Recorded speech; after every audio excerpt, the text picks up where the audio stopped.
when Igbo-speaking Biafrans were killed, and in several northern states of the zoo called Nigeria. But the state I operated more from was Borno, where I was the state commander and the chief strategist for Boko Haram Islam Jihad.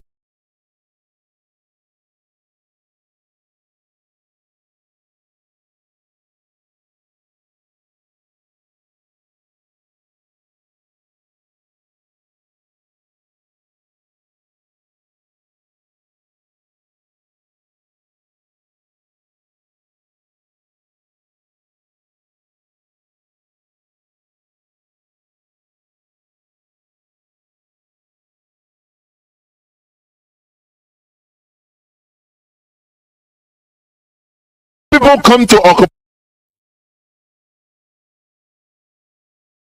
Reverend Paul Ado Bayero, we are among the Muslim fanatics who pulled down the sculpture of Jesus at University of Ibadan. I hope the whole world is listening. My goodness me. The following year, being March the 5th, 1987, to be very precise, the evil Juniors, remember that Babangida gave them uniforms. When I tell you Babangida is a sponsor of Boko Haram, some of you say no, but here is the proof. The following year, March 5th, 1987, to be precise, the evil Juniors, or genius, called General Babangida, secretly armed us through one of his close aides by the name of Captain Hassan Abubakar, now a pastor with a fast-growing church in Lagos. Our church in the Yoruba. We went to go and kill some targeted Christians, including Reverend Nuhu Kure of the Throne Room. That's the name of his church. After the destruction, we committed at the College of Education in Kafanchan, Kaduna State. And of recent, I was the leader of the team of soldiers of Allah that destroyed church buildings and properties in Borno State. All the destruction going on in the zoo were sponsored by Hausa Fulani men. They made their money through Biafran oil and gas, and they used that money to kill Biafrans living in the Mohammedan areas of the north, amongst them. The same way that Britain brought you Christianity, but took your oil and your gas to go on to kill 6 million people. The irony is not lost on me at all. When Sani Haliru was asked about the identities of the fellow baboons and monkeys called Nigerians, who were his cosmates in Libya and Pakistan, he said they are scattered all over the country and we are not too many then. He, however, gave a few names. Those he mentioned included Ali Baba Nur, Asari Dokrobo, Jasper Akimbo, Muhammad Yusuf, Salisu Maigari, Danlami Abubakar, Cletus Oka, Ali Kaka, Maigari Haliru, and Asabe Dantala.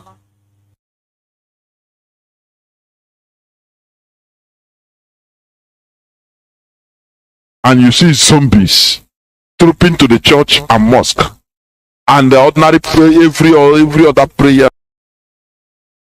grounds or religions, stupidly praying, oh God, come and help us. God cannot help you.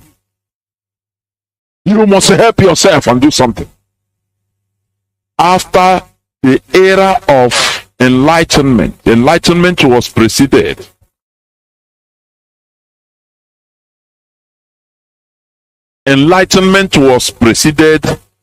by era of discovery. Do you understand that? Without enlightenment, you can. What are you going to discover? There wouldn't have been discovery. What are you going to discover? When Galileo said that the earth is spherical, and the religion say no, you are speaking anathema. As a scientist, he saw it, that the earth was spherical, turning around the sun. But superstition said no. It is written in the holy book that the earth was static and the sun is going around and about it. Do you understand? until they submitted everything to the altar of reason.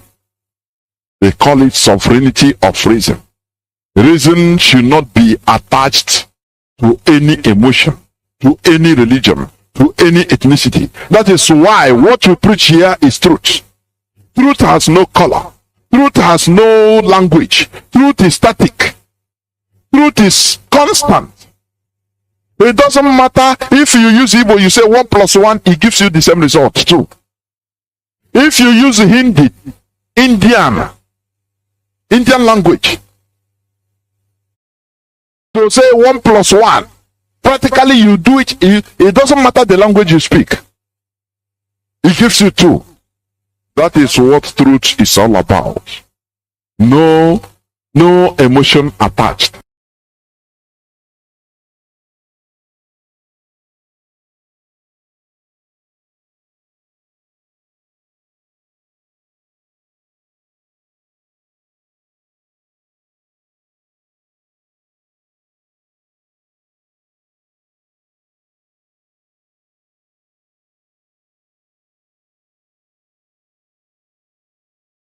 Enough.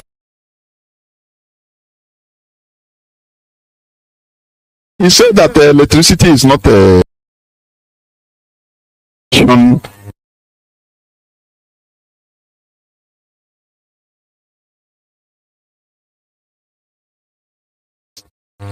until you start. Look at, is it Fashola or that is electricity? Before, when they were opposition, he said that electricity is not a rocket science. We are waiting 6 months on the gray, and I think I lost my voice. My voice wasn't coming out. Oh, it's okay. I think he's okay now. As I was saying,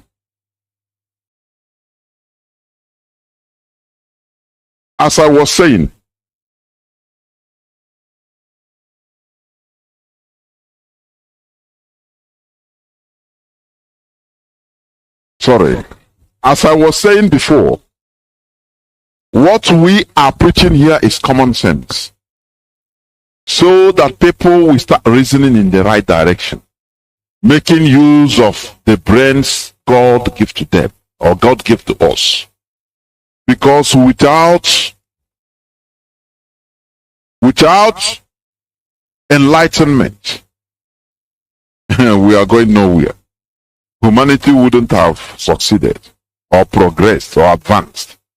The Europeans, they fought too hard, very hard, and made themselves, they enlightened themselves. They subjected everything to reason. Before, they were behaving like Nigerians, but after, they said, no, they cannot continue like this. Peasantry. After their enlightenment, which they fought for, it was bloody. Because many people Air Force and his were benefiting from their He alleged that Babangida's loyalists can still be found in top political positions in the National Assembly, in both the print and the electronic arms of the media, even in Aso Rock, the zoo seat of power.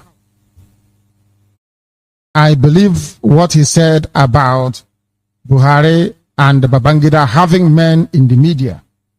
Remember that it was Babangida that killed Delegiwa. He sent Delegiwa a parcel bomb. We know who built the bomb, so he cannot deny it. Delegiwa was having breakfast in the morning. They delivered a letter to his house, a parcel. He opened the parcel. The parcel blew up and tore out his intestines. His intestines was on his lap, and he collapsed and died immediately. Delegiwa was the publisher of Newswatch. It was Babangida that killed him. After many years of Ray Ekbu, who took over as the then editor of Newswatch, on the top right-hand corner of every Newswatch publication, they will ask the question, who killed Delegiwa? After a while, Babangida's friends bought over Newswatch, and they stopped writing they stopped asking the question on the front page. We must continue. This man alleged that Babangida's loyalists, who are everywhere, can still be found in the National Assembly, in the print media, and also in Asoro. While describing Babangida's influence, the repented Boko Haram point man revealed that he attempted to divulge some of the information at his disposal to the State Security Services, the SSS, in those days. He, however, said it was unimaginable what happened. I was arrested and detained for 2 days because IBB's men are so many in the SSS as well. After I was released by the grace of God, they warned me never to blow up the polity or provoke violence, and I should keep my so-called born again with me, or else I will go to jail, according to Haliru. He also gave indications that Ibrahim Badamasi Babangida might not be alone in the financing of terror in Nigeria, and he alleged that he has the names of 6 traditional rulers and 7 present and former governors, as well as top military and security officers who are co-sponsoring the Boko Haram sect. Speaking further, he said, I have documented evidences to prove that Muhammadu Buhari, Alhaji Atiku Abubakar, and other top politicians and traditional rulers are the people behind Boko Haram. He mentioned their names one after the other because we don't lie on Radio Biafra. We must continue, please. This is very compelling. When Haliru was asked if it meant that General Babangida, the Muslim traditional rulers and governors that he accused of sponsoring Boko Haram to kill Christians and burn churches in the north, are not aware of the passage in the Quran that says there must not be compulsion in Islam, as Muhammadu Buhari asserted in a widely publicized interview on the 21st of April 2011. Haliru's reply went on to reveal more. I have worked so closely with Muhammadu Buhari for 5 years, and I can prove it that General Buhari is the most notable outspoken jihadist hardliner in Nigeria, in the zoo, of course, who is also strategically sponsoring Boko Haram, he said. He said further, with Buhari's statement, it was evident that the former head of state was being hypocritical. He based his submission on Surah Al-Baqarah, chapter 2, maybe verse 195. It is written here that you must use your wealth to champion jihad of all kinds, or else destruction is waiting for such a person on the last day. My goodness me. I should continue. The world is listening. We want to let humanity understand what became of the zoo. I want to let Obama know this evening, because I know he's listening, or his aides are. I want to let Obama understand that the worst mistake the USA ever made was to rig a terrorist into power. I must continue. And spend in the cause of Allah, jihad of all kinds, and do not throw yourselves into destruction by not spending your wealth in the cause of Allah. And do good. Truly, Allah loves al-Musinun, the good doers. Those who use their money to fund terrorism, Allah loves them. Allah is in love with everybody who spends his money, including the former governor of the central bank, Sanusi Lamido. Haliru also indicted Governor Isa Yuguda of Bauchi State as an ally of Boko Haram sect. Narrating his experience when he was arrested and detained years ago, Haliru said, soon after my immediate boss, Muhammad Yusuf, was killed in 2009, about 23 of us were arrested in one of our hideouts in Bauchi. But when Governor Isa Yuguda heard about it, he immediately arranged for me to be free. Even before his official broadcast in 2010 that he was using his position as the executive governor of Bauchi State to free 28 prisoners from Bauchi Central Prison, I was already a free man along with several other of my terrorist colleagues. I hope people are paying attention very carefully. This is what is happening in the zoo. This is the evil that people are confronting every blessed day in the damnation that the British created. BBC never verified or cared to investigate this very news. All the evidence was given to them to investigate, or maybe do with their flagship program called Panorama, to be able to expose our Fulani people once and for all. but they thought about the money flowing to BBC, the stolen money in the British banks. They thought about the 400 billion lost in the British economy from the coffers of the thieving, corrupt politicians of the zoo. They said it is better to keep our mouth shut. That is why the BBC should not be relied upon or counted upon to give you factual, accurate information. The sponsors of terrorism are all Hausa former heads of state, Hausa Fulani former heads of state, Buhari, Atiku Abubakar, Ibrahim Badamasi Babangida, to name a few, the Sultan of Sokoto, the immediate past emir of Kanu, the current emir of Kanu as well. All these people are sponsors of terrorism in the zoo called Nigeria.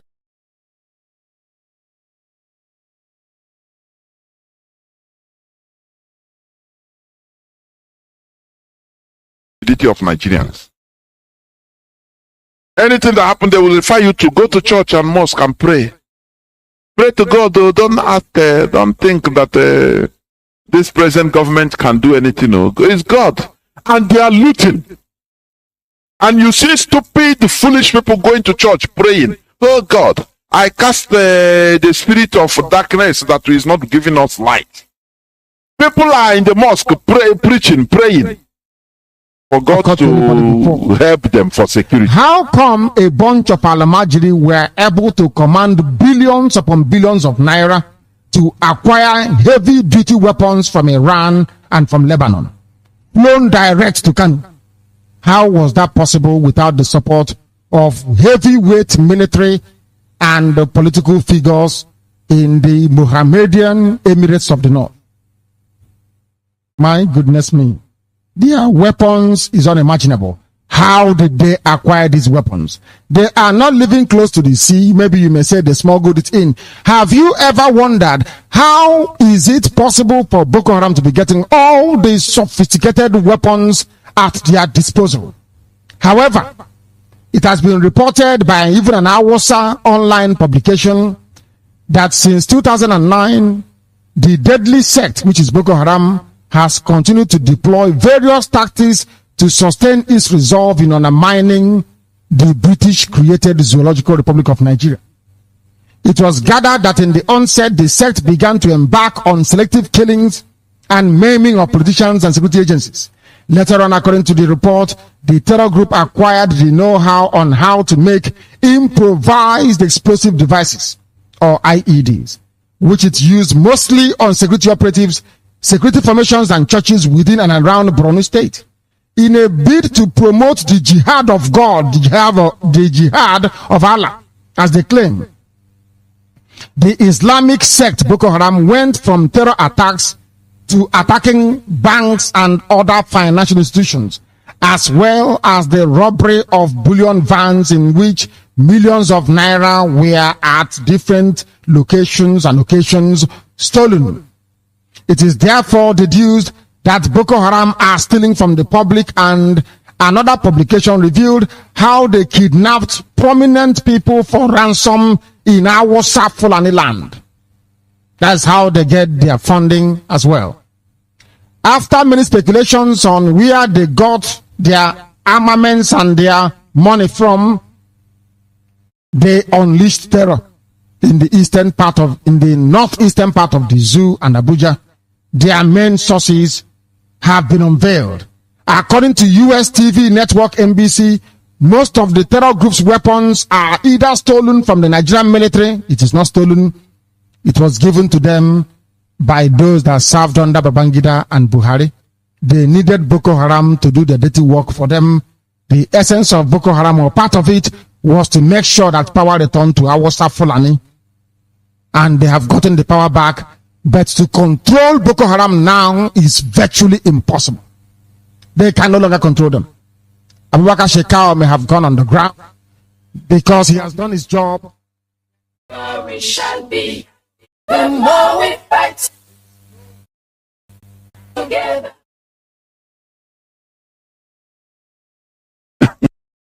Oh God Almighty. Whereas those that are responsible are the ones eating and dining with all these imams and pastors and telling the public, go and pray. Maybe it's God, though. We can't do nothing, oh, it's God. And you see zombies trooping to the church and mosque and the ordinary prayer, every other prayer grounds or religions, stupidly praying. Oh God, come and help us. God cannot help you. You must help yourself and do something. After the era of enlightenment, enlightenment was preceded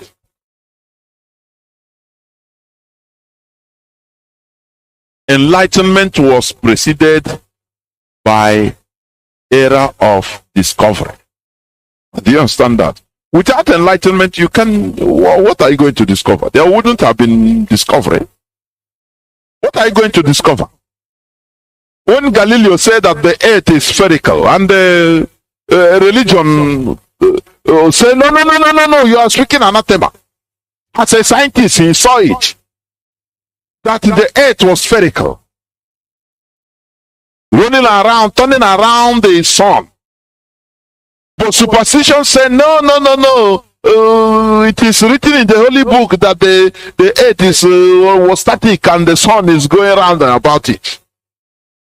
Do you understand? Until they submitted everything to the altar of reason. They call it sovereignty of reason. Reason should not be attached to any emotion, to any religion, to any ethnicity. That is why what we preach here is truth. Truth has no color. Truth has no language. Truth is static. Truth is constant. It doesn't matter if you use Igbo, you say 1 + 1, it gives you the same result too. If you use Hindi, Indian language, to say 1 + 1, practically you do it, it doesn't matter the language you speak. It gives you 2. That is what truth is all about. No emotion attached or should be attached to truth. That is what the Europeans were able to do. They succeeded in doing it to the brains of most of their people. And now the rest is history. The people rose up because they were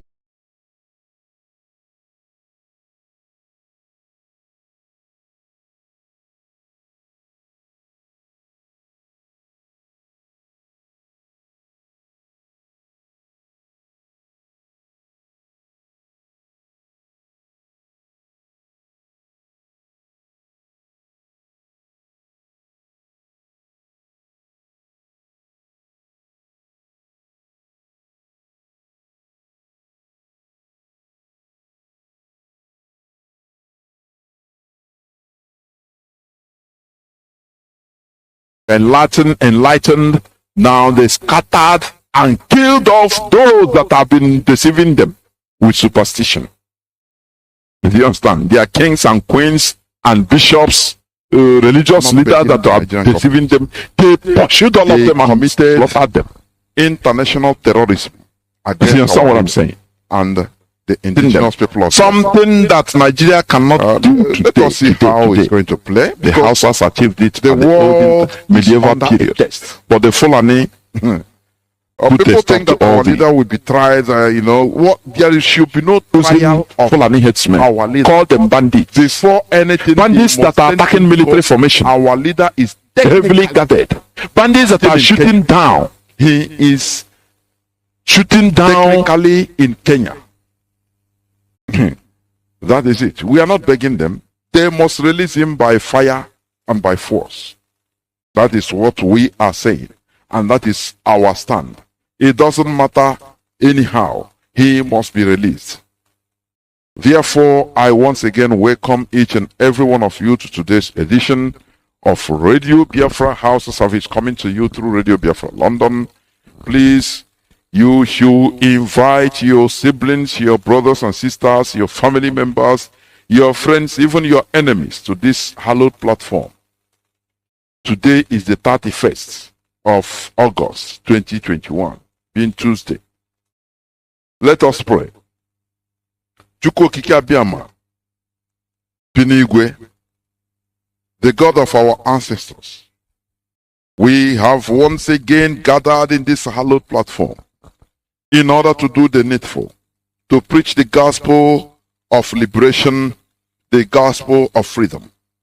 There are many things, many hindrances, but it doesn't matter, because we are fighting a very monstrous battle.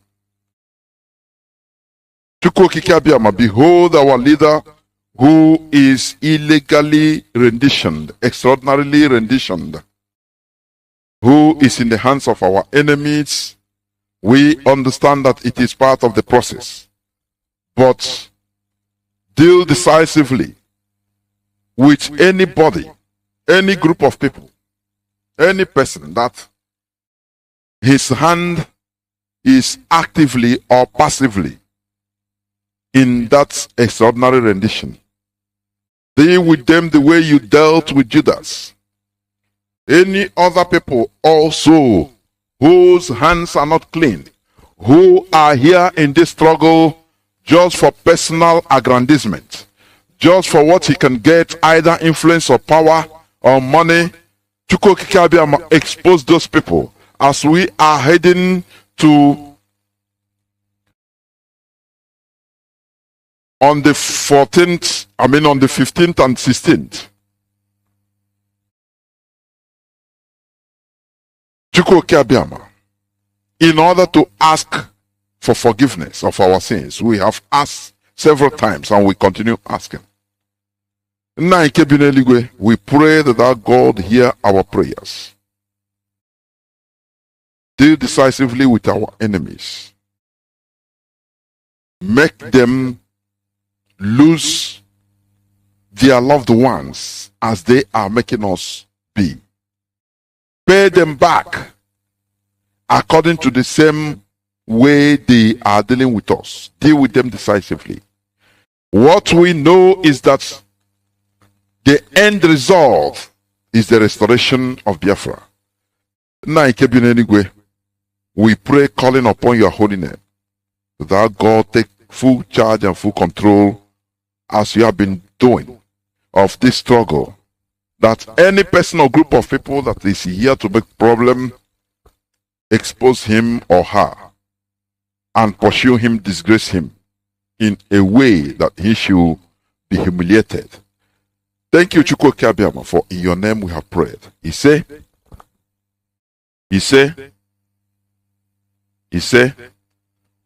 once again, I welcome each and every one of you to today's edition of Radio Biafra House-a-Service, coming to you through the auspices of Radio Biafra London. My name remains Mazi Johnathan Chinedu from Alo province of Biafra land. Without wasting more time, I am going to go directly to the topic of today's program. I am going to play this clip. You know, I played a clip of our leader. It's for something. I want to use it on something. For explanation. Before I started, the date of that voice you have been hearing or you have been listening, that date was the 14th day of August 2015. Exactly 6 years and about 2 weeks today. What we are experiencing and witnessing today has been prophesied by Mazi Nnamdi Kanu. You had it all.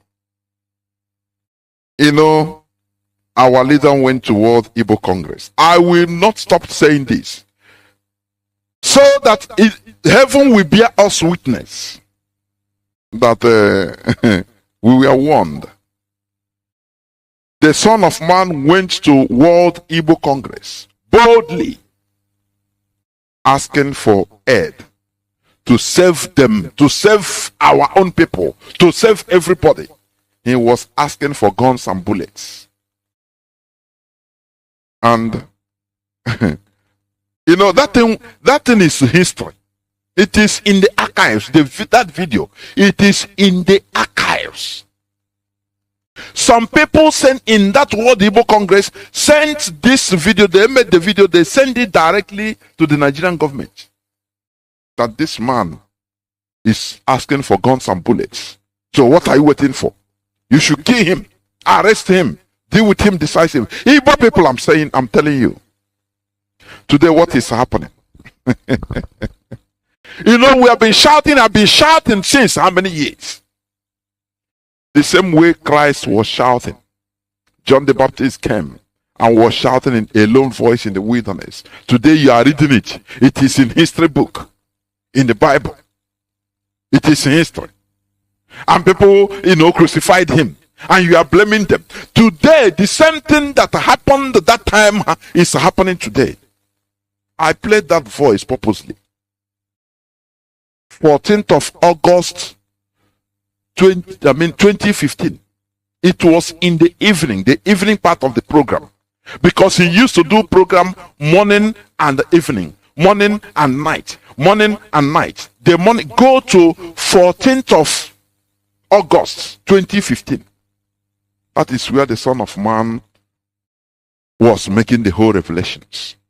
Which today, I'm going to also play the clip of the interview of Commodore Kunle, is it Kunle Olawumi, on Channels Television, in which today he is declared wanted by the Nigerian government, by the Fulani terrorist government of Nigeria. Because he is an insider. That time, 2015, he was even working as one of them.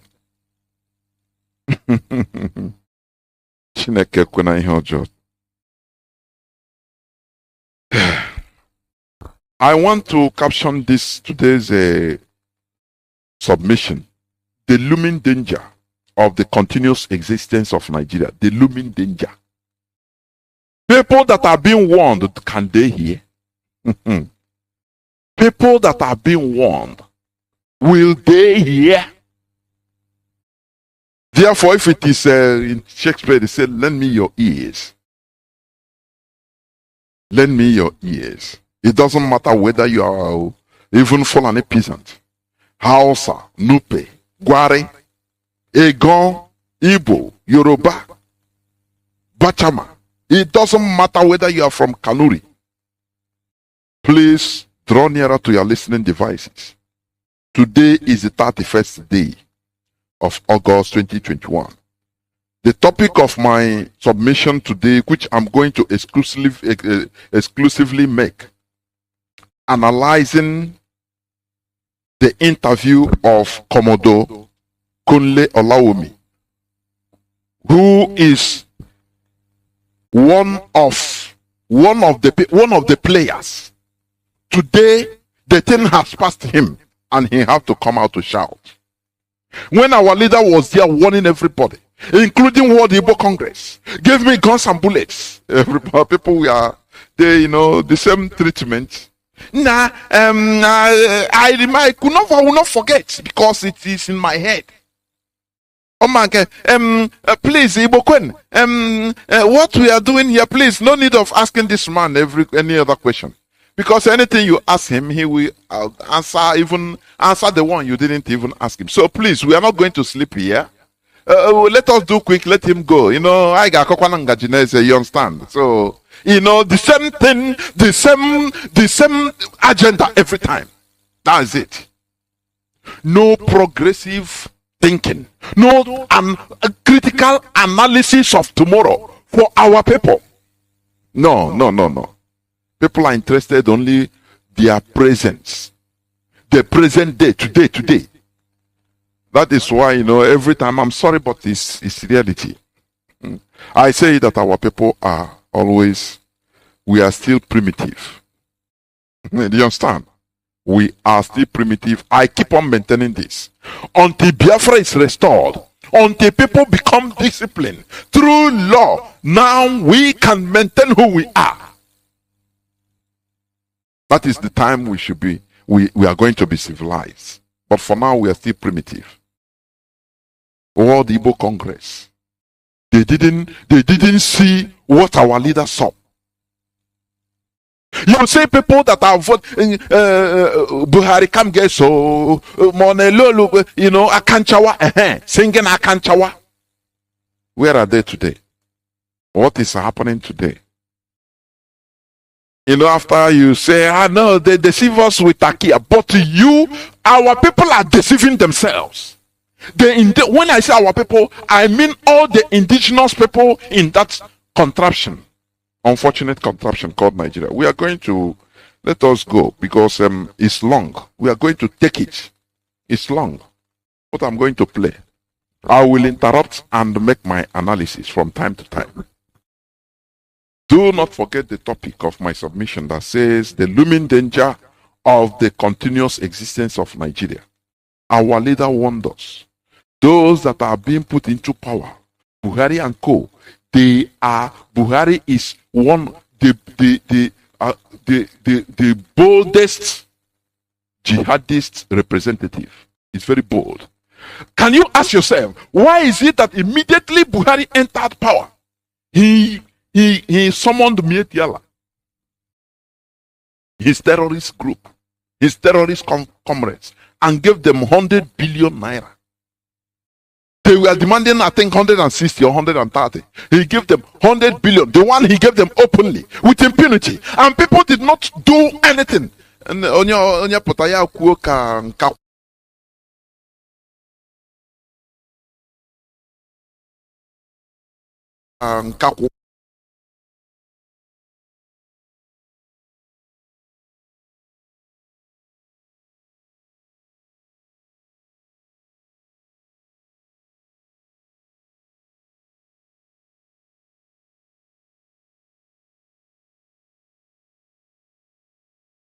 bandits that are why are people calling me, please? This is not, I don't know why people are action. Spontaneous action. That is it. Not staying in one place and talk. When you talk, you run away. It's not what we need. Our leader warned everybody. He warned the Nigerians that these people are terrorists that you are bringing into power. Bold ones. They had been working secretly behind the scenes in order to colonize Nigeria. They are using Islamism in order to colonize Nigeria. Listen, that is the way I see it. People are talking about Islamizing Nigeria. I said, no. There is a very fine line between Islamization and colonization. The Fulani, they are very smart. They are using Islamization, putting it in front. The same way they put Nigeria, one Nigeria in front to fight against Biafra. And they captured every other people, including the Ududuwa, including the Jews that are being slaughtered today. Everybody is okay, one Nigeria, we are going, rebels. Biafrans are rebels. Let us kill them. They must float something, an illusion in your presence in order to rally people around. I said the Fulani, they are master planners before God and man. They are master planners. We must say it as it is. Why I'm saying, I'm not praising them, but I'm letting you understand the type of enemy we have, the type of people we are dealing with. These are people that have been conquering. They have been inside conquest since more than 500-600 years back. Because some people will say, no, the British are giving them advice. Yes, I agree now. But who gave them advice to conquer parts of Mauritania? Whether it's in the 14th or 15th century. Is it the British? That time, Britain never even dreamed of coming to making venture to Africa. 14 something, that is 15th century. What about their conquest of Fouta Touré in Senegal? Is it the British also? Are you going to tell me the British? No. They did it on their own. Now they moved down to Fouta Djallon. Is it the British too? Come on, let us call a spade a spade. These people, you see them, you say, they don't know anything. They are illiterates. Come on, how do you define illiteracy? What is your definition of illiteracy? Is it somebody that doesn't speak a Queen's English? Is it somebody that doesn't speak, is it French? or Dutch, any European language. You say, no, he's an illiterate. No, sir, no, ma. No, sir, no, ma. You can be a genius without even hearing come in English, neither any European language. The same way the Chinese, the Japanese are. They are genius. So what am I trying to say? Don't be deceived when you see the Fulani. Oh, they are cattle headers. They are this and that. Today, they are using everything at their disposal in order to Fulanize everybody. Therefore, please, let us listen. Welcome back. Yes, we'll be talking about what you just saw now, the security breach in NDA, and we've got Commodore Kunle Olawumi joining us here this morning. He's the head Department of Criminology and Security Studies, Christian University, Nigeria. Good morning, sir. Thank you for coming on today. Thank you very much for having me. Well, this is it's one of those blow your cheeks out moments, because lots of people, when they heard it, they just thought, no way, this can't be. But they just thought, well, in fact, some people thought it was fake news. Others thought, nah, maybe there could be some other explanation to this. And then the academy put up this press release saying, yes, it's been compromised. And here we are today. So details are emerging. There is more questions than answers at the moment. But what's your impression of this, for instance? Thank you very much. My impression, I think, is just the impression of every Nigerian at this point. This is an aberration. I mean, you don't attack Nigerian Defense Academy and kill officers and get away with it. Yeah.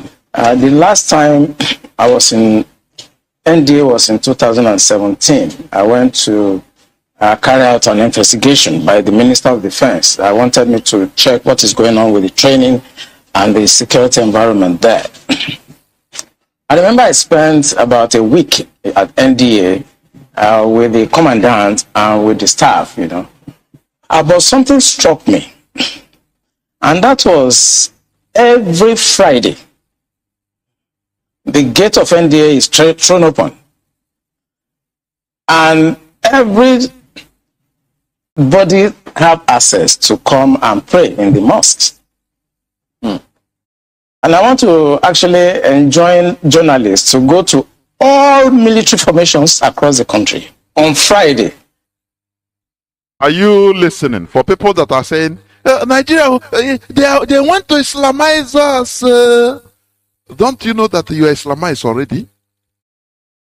Do you know when they have superiority over you? That is already Islamization. That is why I don't agree on that only Islamization. No, they are Fulanizing everybody through Islamization. Why that through Islamization? In order to carry other non-Fulani Muslims, to carry them along to do their dirty job. So they see it as Islamization. No, other ethnicities that are Muslim, they are happy. Oh, even Yoruba Muslims say they'll be happy. Oh, no problem. It's our religion. Don't worry. But it is not Islamization, because Nigeria is Islamized already. The whole, even Obinze, this man is a player. He's a commander. He said the whole military quarters all over the country, even the one in Obinze, even in Enugu, every Friday they throw the gate, everything is open so that people will come inside the military mosque to pray. Muslims. What does it mean? What does it mean? Is it not they have power? You can't prevent them. In Iguacha, they block road every Friday to pray. You don't care. They don't care about you. You can't do anything. And you are crying. You are thinking that it's only when they come, use gun and say, oh yeah, believe in Islam only. No. This is subtle. Every Friday, whether terrorists or Shekawio can come, enter into military barrack and pray. You don't dare talk. What is it? Is it not an Islamized country? Do you think that when a country is Islamized, they don't have any other religion? Is that what you think? No. Go to Iran. They have even Judaism. They have Jewish kibbutz in Iran. Now. But it's an Islamic country. Do you understand? It's an Islamic country, for goodness sake. They have Christians in Iran holding church services. But the only thing is that they have limitations. That is the thing. That is an Islam. People think that, okay, an Islamized Nigeria is when they will come and close churches. No, they will not do it. It is not. It is Islamized Nigeria will not be. Oh, when they come to Kumuyi, they say, "Oh, yeah, stop the church." No, it's all these powers in a country that is a secular country. Their military headquarters, that is the heart of a country, military. Now, every Friday, that is a Muslim prayers, every gate, no protocol for you to come in. The Muslims, they are, you, as far as, even if you want to be Osama bin Laden, enter and pray. What does it mean? On Sundays, you don't know person, don't dare near there. They blow your head off. Because you're a Christian. It doesn't, they have churches in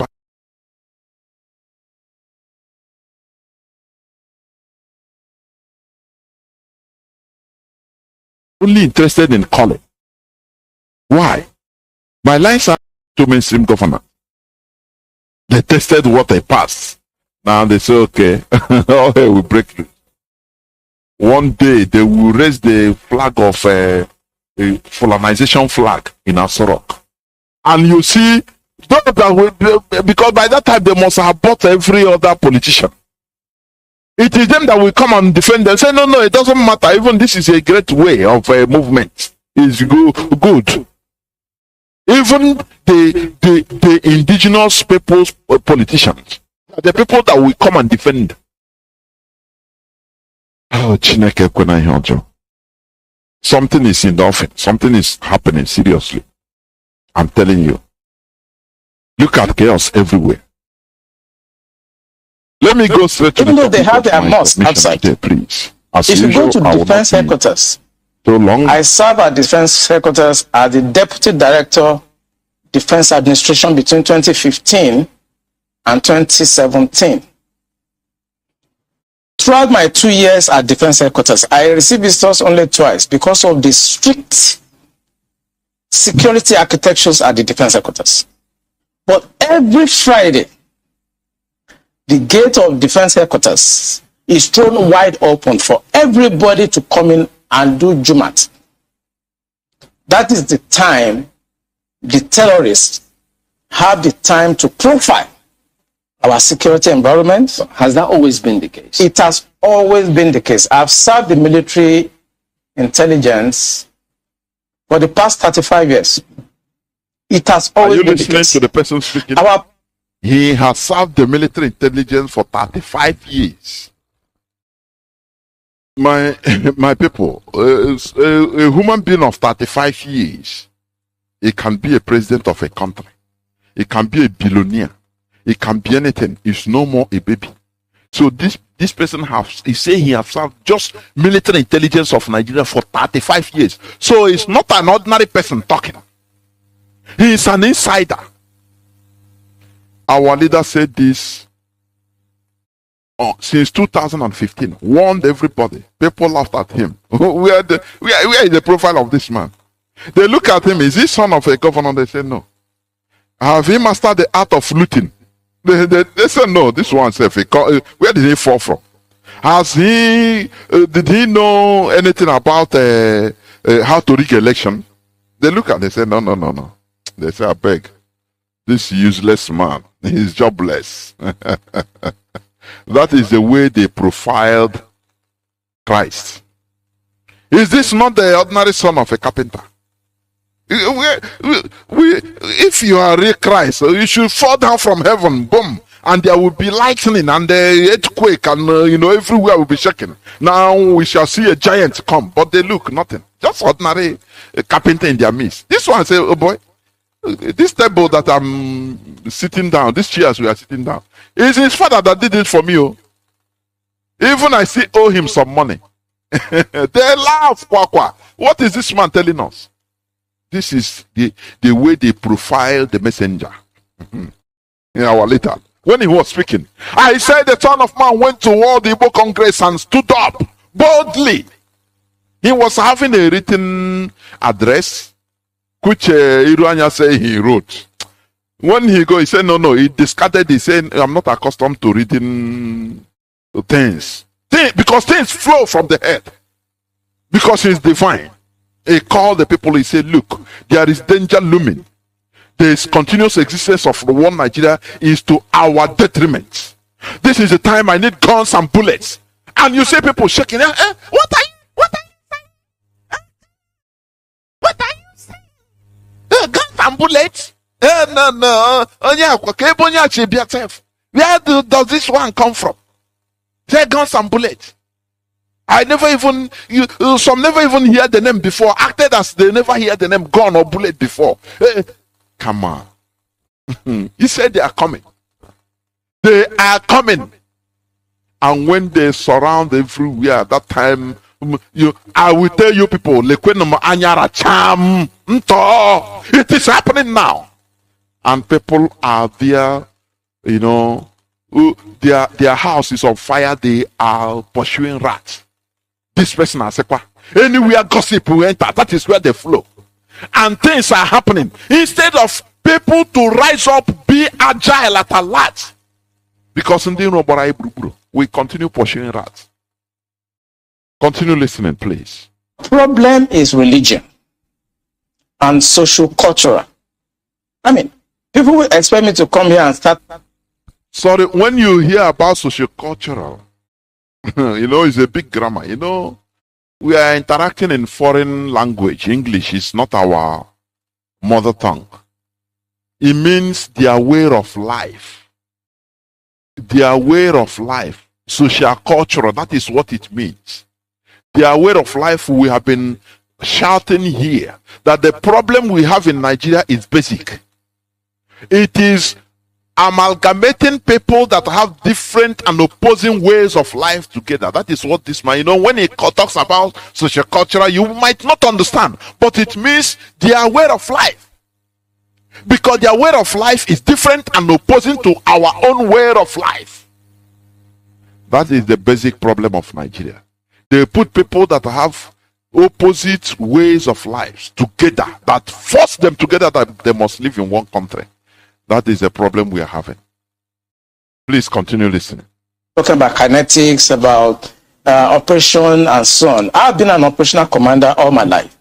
I've commanded warships, I've commanded troops, I've commanded men outside Nigeria and so on. But I'm not going to come to your station to discuss kinetics. The problem is not kinetics. In 2017, kinetics, that is what it means is, the fights, the power, expediting power, that is military force. That is what it means by kinetics. All this big grammar, we need to explain it so that people will understand it. Because when you hear this, you think it's something extraordinary. No. The problem of fighting, he said it's not about military power to go and destroy, go and kill, go use military. No, it's more than that. Please continue listening. 2016.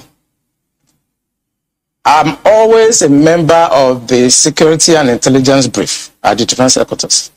I told them, General Lawrence Shakin then, that the challenge we have in this country cannot be solved the same way we solved the problem of Niger Delta. The Niger Delta problem was solved during Yaradua time, basically by me. And I told them that we can't use that same template for Boko Haram.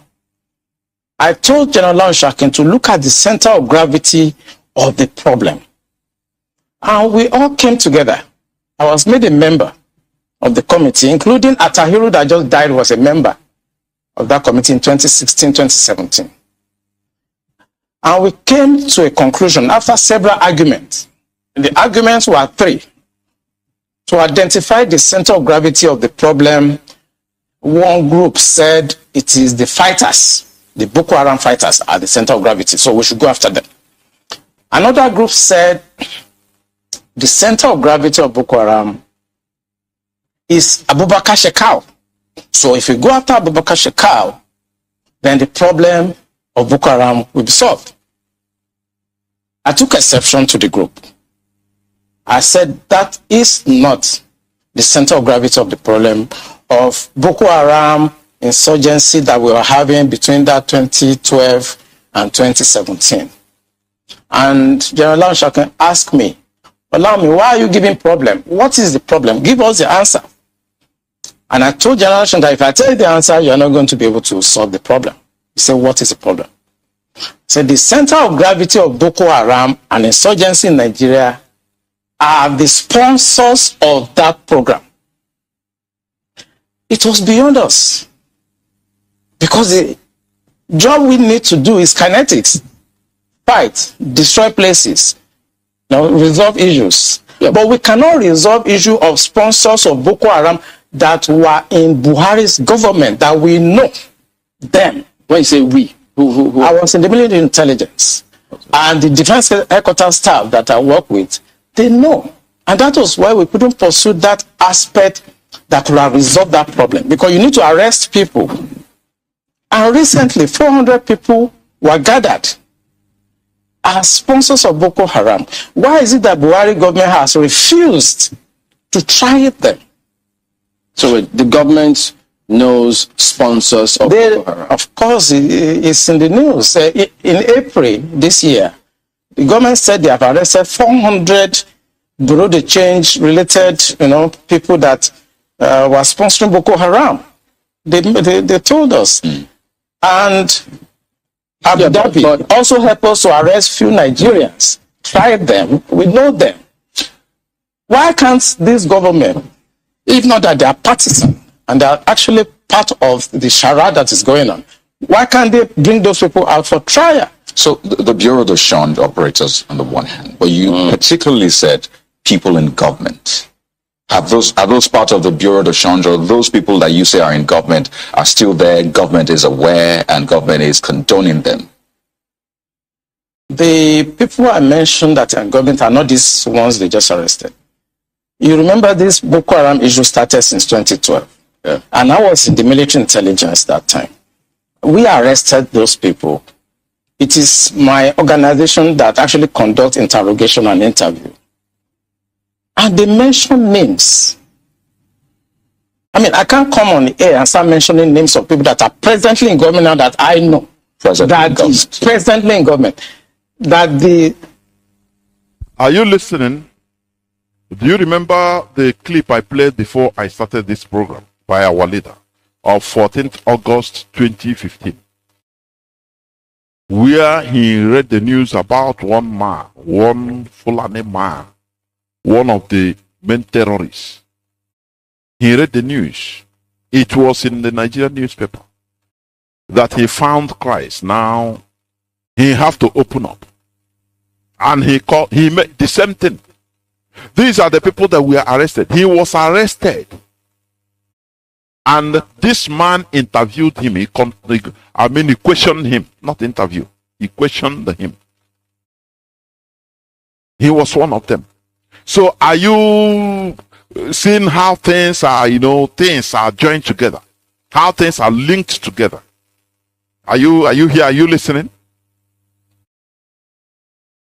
But when our leader was saying it, reading this, telling people the danger, the looming danger, people don't care. People laugh with it.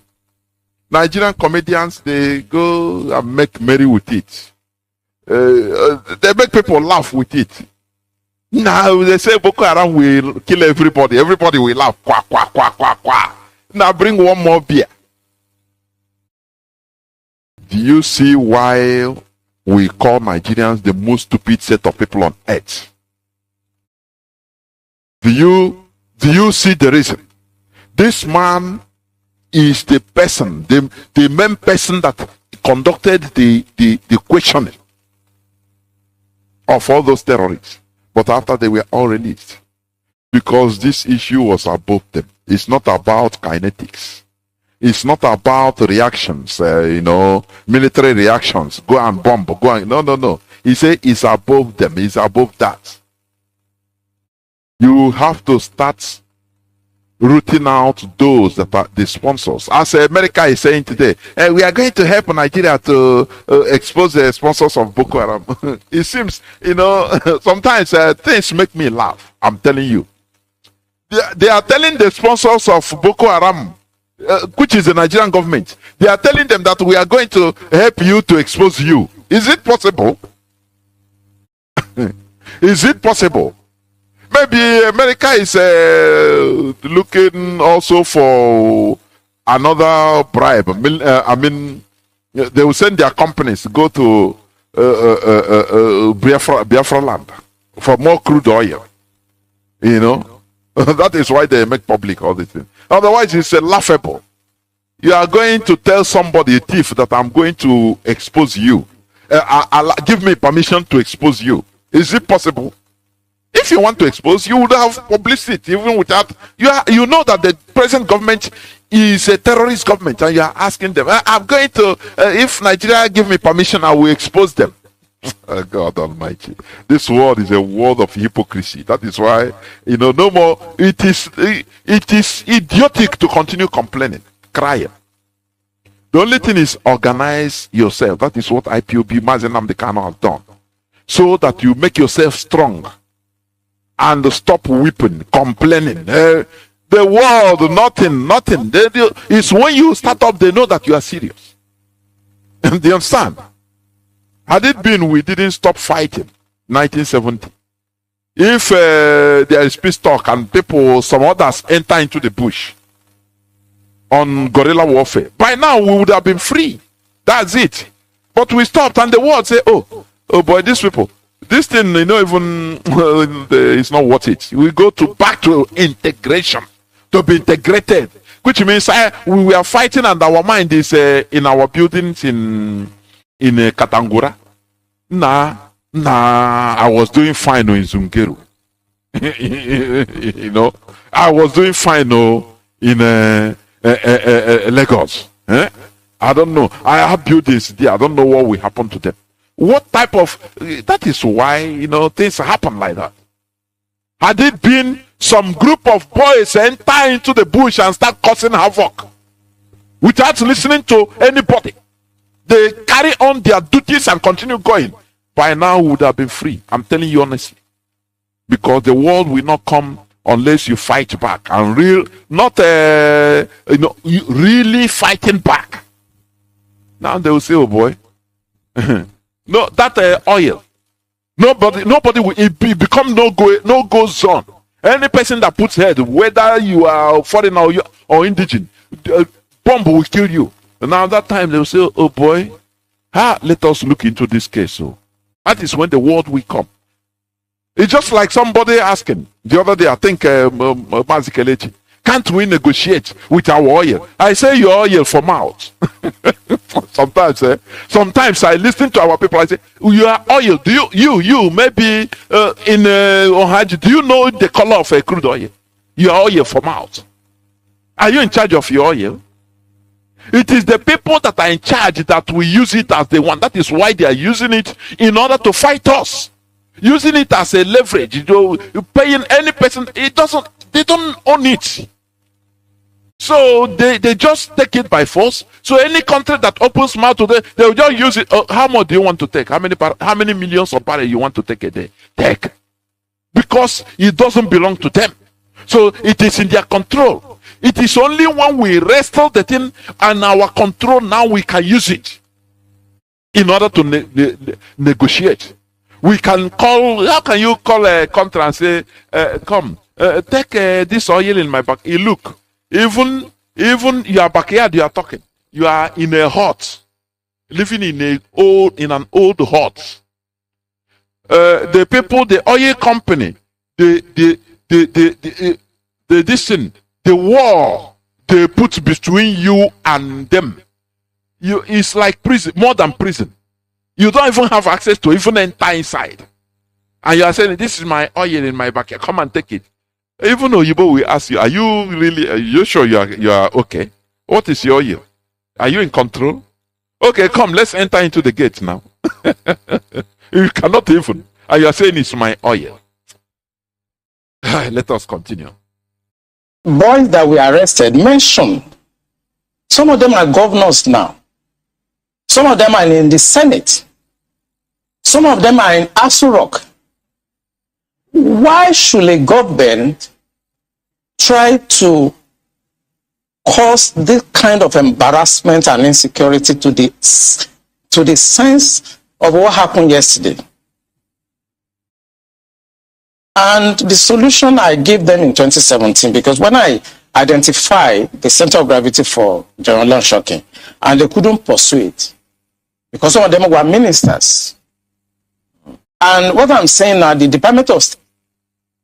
Say something here. You know why? You know, it's just like Anayara Ishi, Abarotele Ajo. That is our Igbo adage. You leave the mountain. That is what the Fulani Caliphate is playing on the brain of Nigerians. They left the mountain calling, oh, bring more soldiers. They will bring, they slaughter them. Which is not the solution. The solution, the main problem, as this man said, the center of gravity, that is the main problem, lies on the sponsors of this Boko Haram. And these are very powerful people in the country. Ministers, governors, people in Aso Rock. Can't you get it? Do you know that ministers in Nigeria, many of them are not put there by themselves? They are agents of foreign powers. And it is the foreign powers that give order to any president that, look, put this person as minister of this, because he's their agent. And there is not, they are being protected. Let me tell you, many of all these people, mostly the Fulani politicians that you see today, many of them are not alone. They have solidified their ground by being foreign agents, given every information needed. That is why they are foreign agents. So you cannot remove them or talk to them anyhow. Otherwise, you see them, they will just make just hand sign, and things will start happening. The intelligence agents, the foreign power they are representing, will just bring things and start doing things. It will cause confusion everywhere. That is what has happened in Nigeria. The only solution to Nigeria is balkanization. Short and simple. People are still sleeping till today. Nigerians are still sleeping, living by the day. Survival. Now, as far as you are surviving, thank God though, religion is being promoted so that to continue keeping people asleep. They go to mosque, they go to church, it becomes a place of solace. To continue putting people under heavy sleep, volume 20. When you drink volume 30, you can sleep for one month non-stop. That is what they are doing. Every week, every day, people are in religious centers. People are in churches, being weakened, being put to sleep. Once just watch them. Once they are there, they are out of reality. Emotion will carry them. They will say it is ghost or Holy Ghost. They don't understand. Once they finish giving them the dose of the volume 5, they come out, reality will face them. Is it not yesterday or day before yesterday that they abducted people from, is it Church of Oyedepo? Oyedepo's church in Kogi State. Gunmen enter there and kidnap them. To tell them that, look, this is the reality. All these things you are doing, you try to run away from reality through religion. When you close eye, you think that, oh, I'm in paradise now. Oh. But when you open eye, you see that, oh boy, no electricity. Oh, that is a reality. You want to get out, they'll tell you, oh boy, be careful. Oh, there is gunshot everywhere. That is the reality. Inside the church, they dose you with volume 5 that, oh, believe in God, everything will be okay, don't worry, things will be okay, don't worry. Every time they continue giving you these doses, doses, making you docile and stupid, and you are being taken one after the other. Can't you understand the plan? That is why the Nigerian government, they made sure that they promote churches everywhere to give people doses. Sleeping doses, whereas the maintenance is happening. In reality, if they come, once you come out to reality, you come out from the church, you go to reach home, you see where policeman shoot to somebody, you cry, oh God, oh, hey, this person, they don't kill him. That is the reality you are seeing. The following day, you run back to church in order, oh boy, to run out from reality. You stay there for hours, oh, you are being filled. Now you go out, you start facing the reality. It continue being cycle upon cycle, and that's how the docility of Nigerians continue being. The docility of Nigerians, mostly the non-Fulani Nigerians, the indigenous population. it continue going day in, day out. You go, they feed you volume 5. You come, you sleep. You go once you want to see reality. You go, you rush again. They inject you another dose. You sleep. Say, start praising God. After this world, I have another world in heaven that is.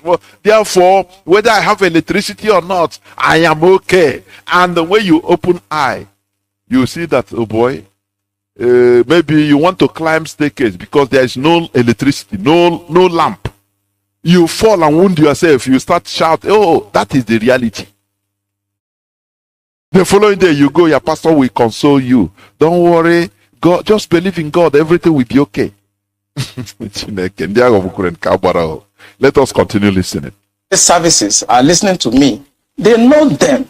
Yeah, Commodore. So the solution I gave them was that if we can pursue the policy strategic level, because the people that we need to talk to are also, going to be difficult to deal with. I said what they should do now is to conduct two things.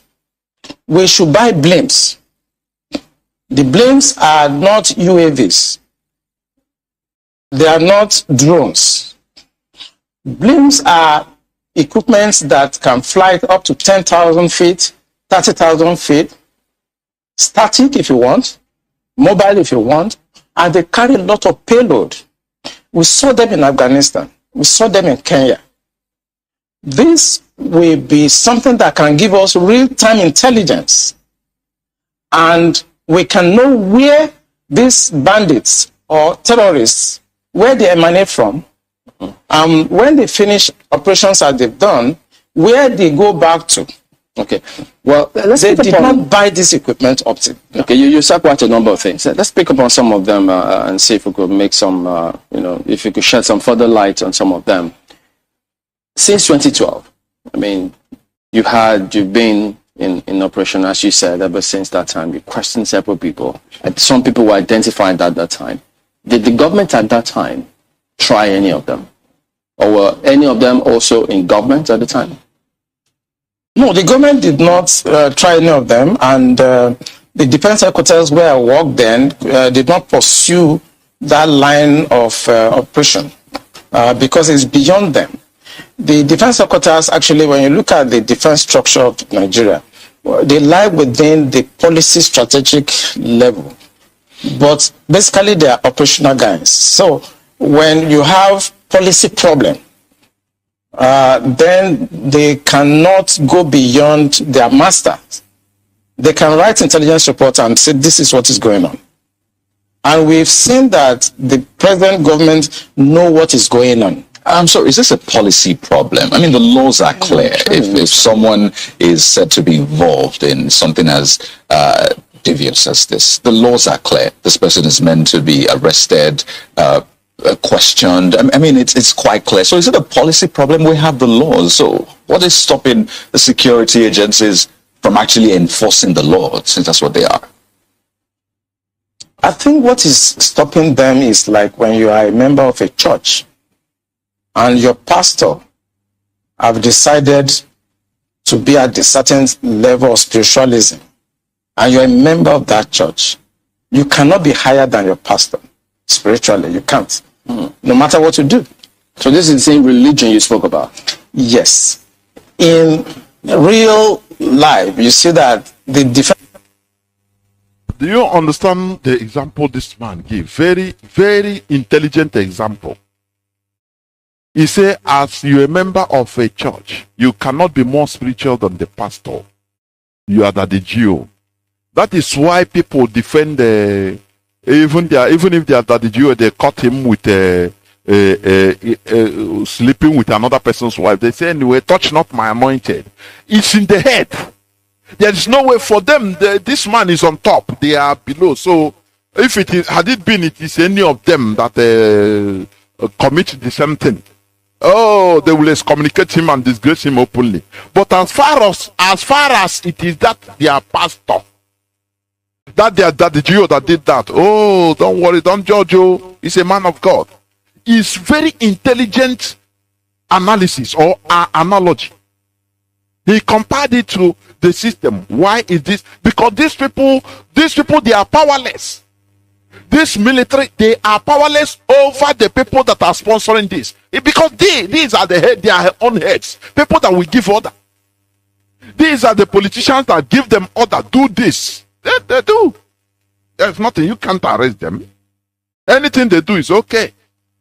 You understand? Because of it is the feudal system. The feudal system, that is where it goes back to the ideology, the social cultural issue, the way of life. Where some people, the Fulani, they believe in feudal system. Some people are the landlords, whereas others are the squatters, the peasants, the landowners and the peasants. They are not equal. That is the belief of the Fulani. So there's nothing, law doesn't apply. Even there is one place I read, one imam is, I think, no, Hizbah police in Kanu, the chief. He gave reason why they cannot deal with rich people or people on top, government officials, like governors or, politicians. The same way they treat, ordinary people in terms of Hizbah, if they break Islamic law, Sharia code. They treat them differently because they don't arrest them. They say, no, these are people, there is a way Allah say. It is a question of social cultural issue. What they believe. We that believe that everybody is equal. They fuse us together by force with people that believe that there are people that are more human than others. Don't you see the problem facing you? Why do you think you can be in Nigeria and do things right? How can you change that social culture? Whereas some people, they believe that there are people that are above the law. But we believe that everybody is equal before the law. That is where the problem is. This journalist was asking him as if he doesn't know. We have a law, we have this. Is it not DSA that are refusing? They disobey court rule because it is the belief system of the government. That is the belief system. That as far as you are executive, you are the king. What is a court? What is law? You are the law. The king is the law. That is why the DSS disobeys laws. The court will tell them the hope of a common man. We order them to do something, they'll laugh.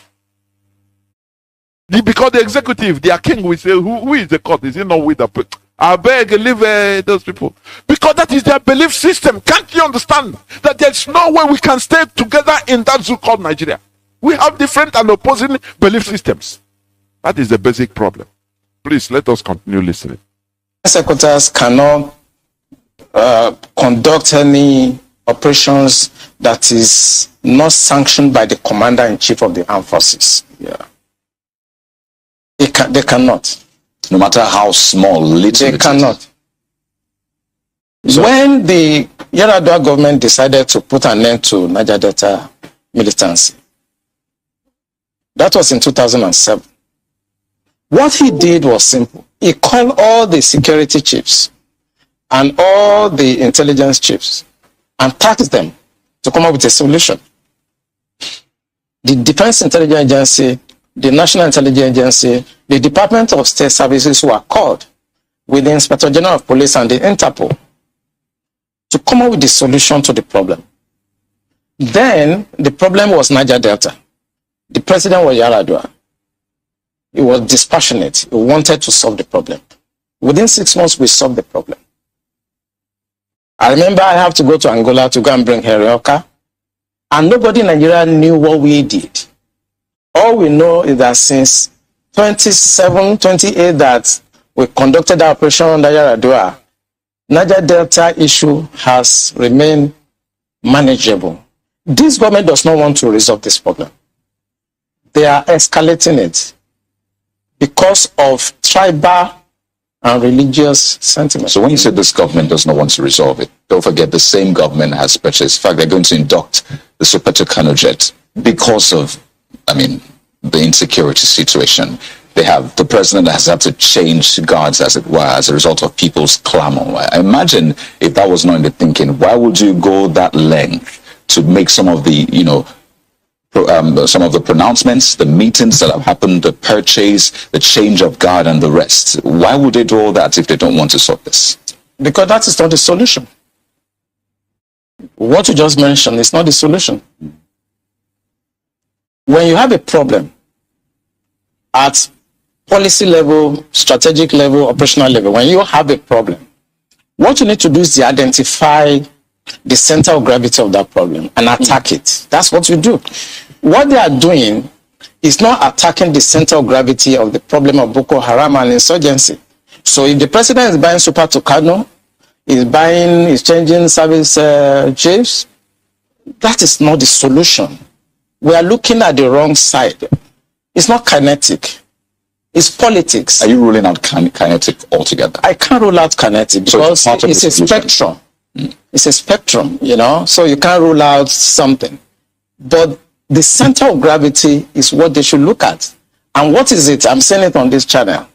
It is the sponsor of Boko Haram and bandits. And speaking about the sponsors, when you say the DSS, and they could be listening to you, but so they profile, part of their responsibility is to profile all of these persons before they either vie for elections or before, they are nominated for any of these positions. Doesn't that happen? Don't they get intel and say, look, this and this is what we found, and then we don't think that this should proceed further? Doesn't that happen? It does. When I worked with the DSS in 2007, because when Yaradua approved the operational order that we did, we now have to work together as a team. He actually forced all of us to sit down together and work together. I was surprised at the tremendous amount of information had by DSS. I was shocked. We in DI, I was in Defense Intelligence Agency, and when they were forced to bring out the files, I was shocked. They have so much information at DSS presently as I'm talking about what I'm talking about. They have. But you see, if a fish is going to get spoiled, it's going to start getting spoiled from the head. The DSS will not do anything except the commander-in-chief's body language shows that this is the direction I want to go. That is where the problem is. The DSS has tremendous information.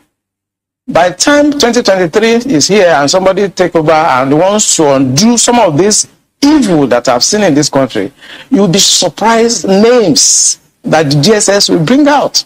They have the information. There's nothing I'm going to say here that they don't have. The defense headquarters have the solution for the kinetic aspect. They do. I'm not going to come here to advise them. I work with them and they're still there. The chief of naval staff was in the intelligence with me. We were together in Defense Intelligence Agency. That's Vice Admiral Gambo. I know these people are good. They know what to do. It's not that they have problems. It has to do with politics. The sponsors, people that feel that this country should be Islamized. Assuming but not conceding that, that all of this is the case. So what is the end game? Because I imagine as a strategist, that's what you think about too. So these things are happening. What is the end game? So why will this be allowed to fester? For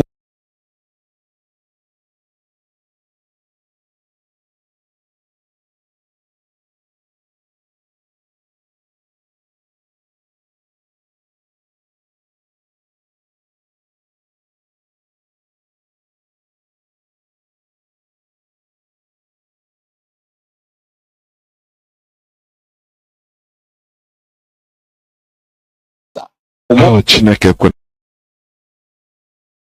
na ihe ọjọọ. Something is in the offing. Something is happening seriously. I'm telling you. Look at chaos everywhere. Let me go straight to the topic of my submission today, please. As usual, I will not be. We make you to be indisciplined. I'm telling you before God and man. Nothing will make you to go against the code of conduct of what you are doing. It is impossible. No matter anything, even your own selfishness or your own ego, you swallow it and say, for the sake of the struggle. That is why, our deputy leader, we know that he has agenda right from time. Because as Father Odimegwa said, even if there is any problem, even if there is anything, for the sake of the struggle, for the sake of the people you are representing, you would have swallowed it.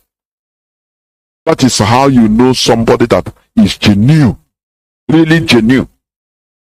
You would have swallowed it and say, okay, for the sake of the struggle, let us continue.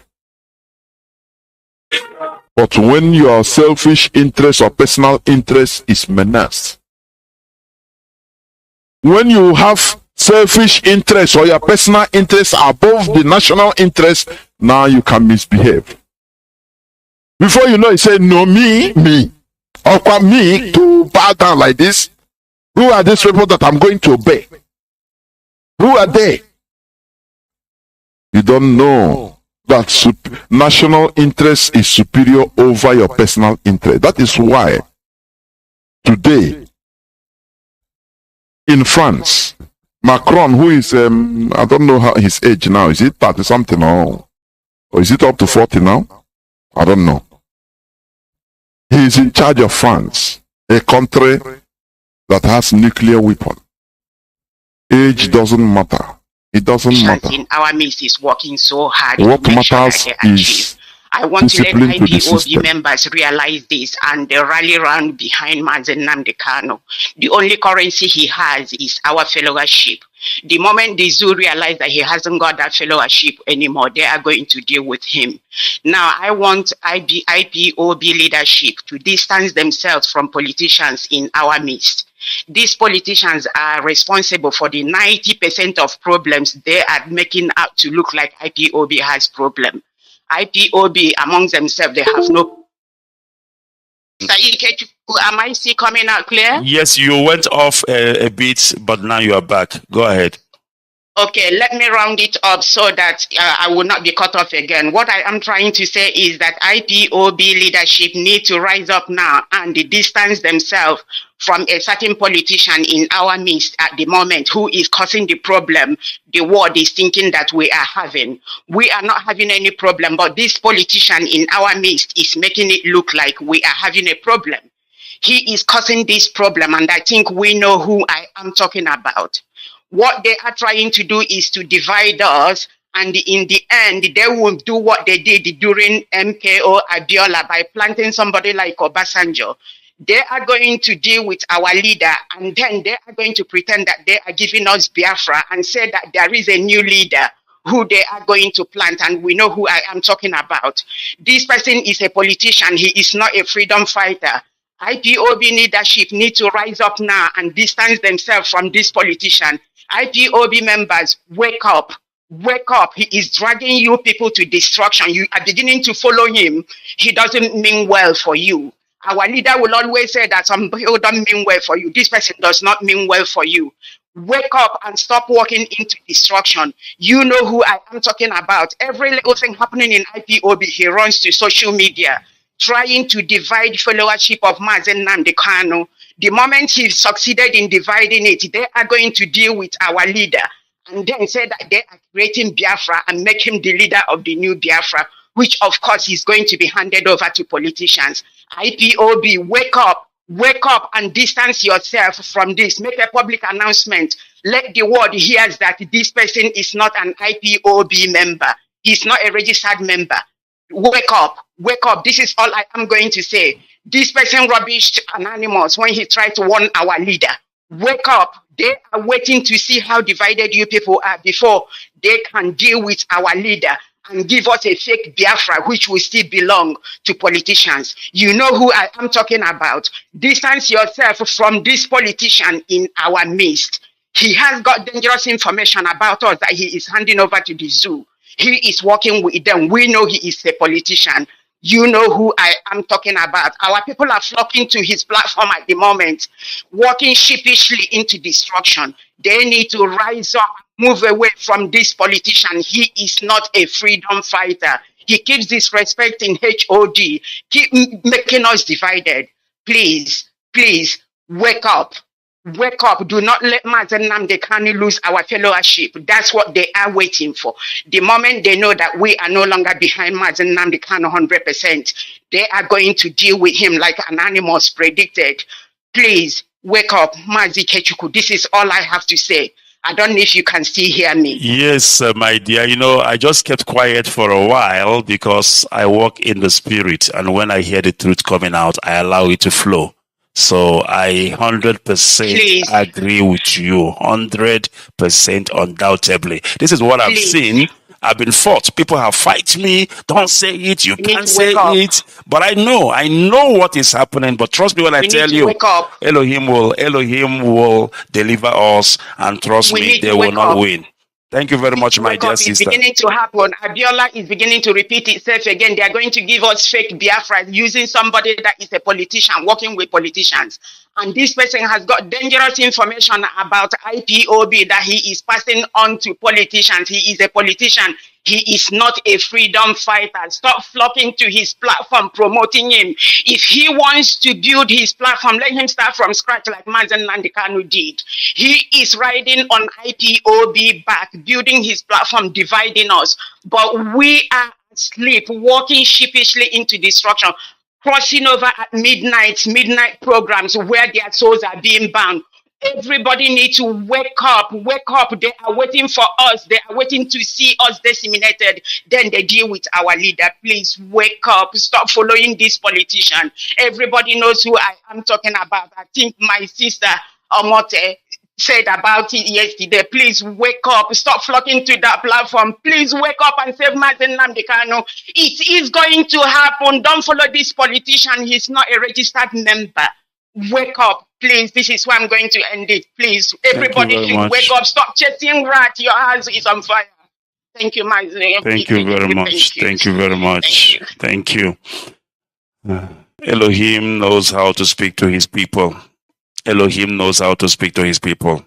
I've decided to hold my peace because people have beginning to think that Mazi Chukwuemeka has a special interest. Of course, I have a special interest because this is our life. This is our life. When you hear me talk the way I talk here on this platform, when you hear me speak about IPOB, Mazi Nnamdi Kanu, and Biafra with passion, it is not because I hate anybody. It is not because I am against anybody. It is because I am being extra, triple, quadruple careful when I talk about Biafra. Because I know if we lose this, my goodness me, if we lose this, we will never in a million years, even our children will struggle, because by the time our children, get away from the shade of the Fulanis to even talk about Biafra again, it will be years and centuries. We have a rare opportunity. A rare opportunity has been passed down to us. Are we going to allow this to run away from us? Now, let me tell you, the reason why from day one, I know exactly what is happening. From day one, I know exactly what is going on. Maybe some of the people in this struggle, they are still new. Maybe, I'm not saying exactly, but maybe some of the people, the crop of the people we have in the struggle, some of them are new in the struggle. But now, do you know why I know what I know? I was here in 2015 when our leader was incarcerated. I saw what happened. I saw the dimension they came from. But we were able to sustain the attack. We were able to repel the attack. And at the end, we won. Now, the same movie is playing itself back again. The system of Fulani, what we have are Hausas and Fulani. The Fulani, they are not up to, originally they are not even up to 1% of Nigeria population. But because of their parasitical nature, their lies and bribery, they make you believe that they are larger than life. They attach themselves to the Hausas. Hausa a majority in terms of population. And now they start bringing their own people, Fulani, from every part of Africa, in order to give them land, dispossess you of our ancestral lands. All these things are happening in the north, in the middle belt, even coming to south. And you see the whole Fulani defending them, the Fulani politicians defending them. They call them bandits. They subtly, smartly coined the name bandits. This name bandits, we never know about this name. Only 2 years back only that it started. Because the Fulani will overwhelm. Everywhere is a Fulani headsman. Now no more Fulani headsmen. No more Fulani headsmen. What we have are bandits. They smartly call them bandits and pay heavy amount of money to the Nigerian media and order them stop using Fulani headsmen. Call them bandits. Bandits that are attacking military formation, heavily guarded. Bandits that are shooting down.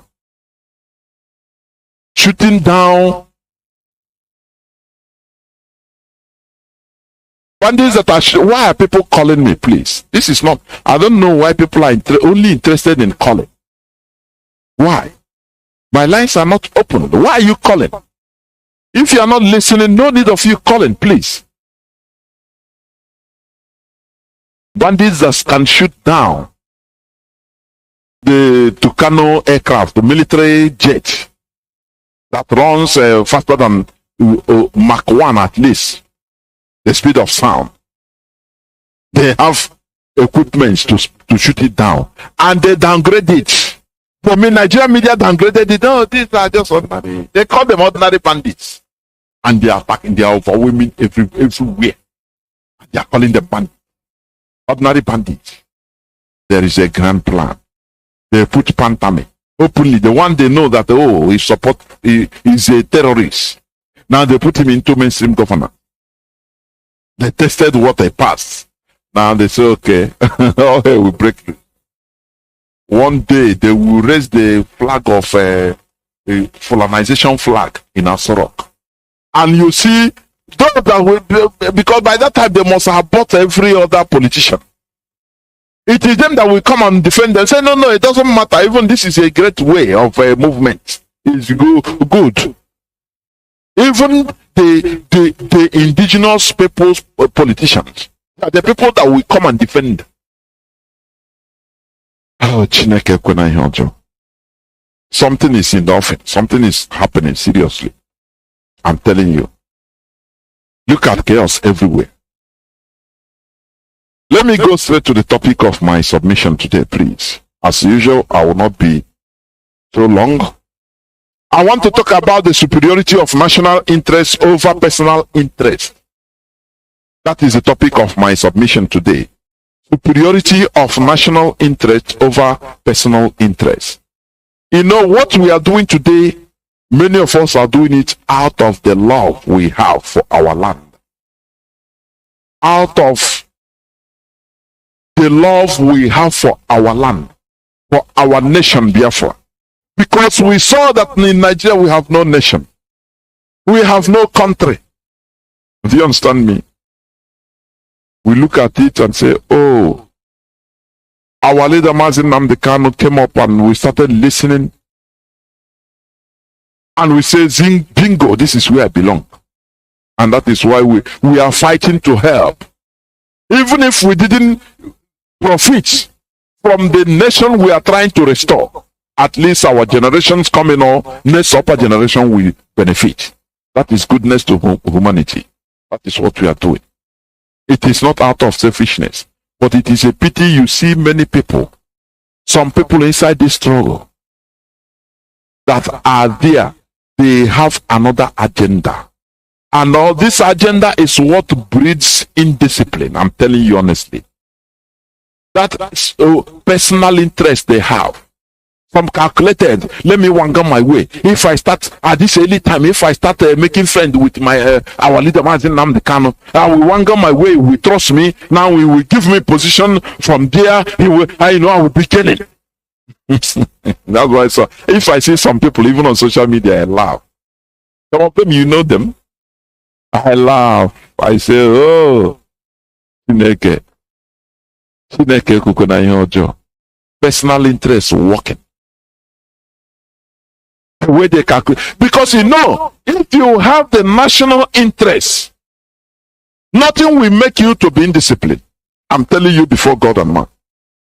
Nothing will make you to go against the code of conduct of what you are doing. It is impossible. No matter anything, even your own selfishness or your own ego, you swallow it and say, for the sake of the struggle. That is why, our deputy leader, we know that he has agenda right from time. Because as Father Odimegwa said, even if there is any problem, even if there is anything, for the sake of the struggle, for the sake of the people you are representing, you would have swallowed it. That is how you know somebody that is genuine, really genuine. You would have swallowed it and say, okay, for the sake of the struggle, let us continue. But when your selfish interest or personal interest is menaced, when you have selfish interest or your personal interest above the national interest, now you can misbehave. Before you know, you say, no, me. Or me to bow down like this. Who are these people that I'm going to obey? Who are they? You don't know that national interest is superior over your personal interest. That is why today in France, Macron, who is, I don't know his age now, is it 30 something or is it up to 40 now? I don't know. He is in charge of France, a country that has nuclear weapon. Age doesn't matter. It doesn't matter. What matters is discipline to the system. The system. That is what matters. The system. The system is the national interest. Do you understand? National interest is the interest of a nation as a whole, held to be an independent entity, separate from the interests of subordinate areas or groups. National interest can sometimes go against your personal interests, and you bear it. If you are patriotic, you bear it. You say, my personal interest is nothing compared to the national interest. Because what we are fighting for, we are fighting for an equitable state, an equitable nation, where people will look back and say, thank you to our ancestors that they gave us, fought for this nation. Just like the Americans are doing today. They are thanking heavens, thanking their ancestors. Not you that are praying against your ancestors, spirit of ancestor, ancestral spirit. You are casting them away. Who are you? Without the ancestors, you wouldn't be alive. You wouldn't be into this world. And one day you are going to be an ancestor also. A time will come, you will be an ancestor. So let us remove stupidity from our skulls, from our brains, please. National interest is a rationality of national interest is a rationality of governing, referring to a sovereign state's goals and ambitions, be they economic, military, cultural, or otherwise. Within the field of international relations, the national interest has frequently been assumed to comprise the pursuit of security, wealth, and power. National interest, security, wealth, and power. You know, first of all, you have security. That is the pursuit of national interest. In Nigeria, you don't have all these things. Instead, what you have is personal interest. That is why when you have money, now you go, you hire your own security, you pay your own security, you pay your own lights, electricity. You pay your own for your own electricity. Your generator. You supply your own electricity. You dig your own borehole. Everything is given, you do it by yourself. Because there is no national interest in Nigeria. What we have are, to attend is a do as you can. That is what Nigerians have been subjected to. And that is what we are trying to change. We are fighting for a nation, to restore a nation that at least everyone will have fairness. Everybody will be treated at least equally. You will have fair play, equal playing ground. So that if you fail, you know that you don't blame the government, you don't blame the system, you don't blame your nation, you blame yourself. Because meritocracy will reign. That is what you are fighting for. Everyone in this planet has the personal interest of survival via one way or the other. But the national interest overrules this personal interest, which should provide equal playing ground and fair play for everyone to thrive. Do you understand? That is what America did. At the first time, we have the wide west, where power is right. You can kill and slaughter. Take land and kill and slaughter. Any person that passes there, you can kill him. But the systems start coming to regulate all these things. The system started coming. Please, why are people calling?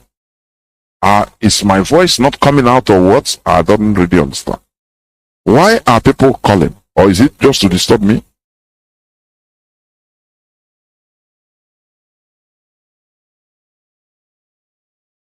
My voice is coming out. Then why are people calling? I will remark all these callers, please. I will remark them. I will remark them. Because it is absurd. I'm telling you honestly. Their calls used to disturb.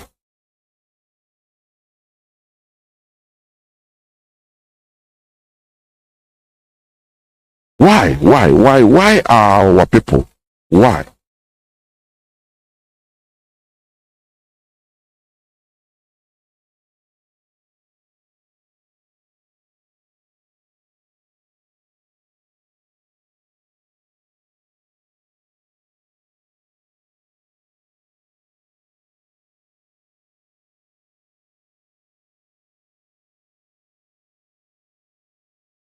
There's something I see. Some people, they want to just their voice to be heard in radio. They don't listen. And sometimes these are sometimes people will call. Yes, my voice is coming out. Yes.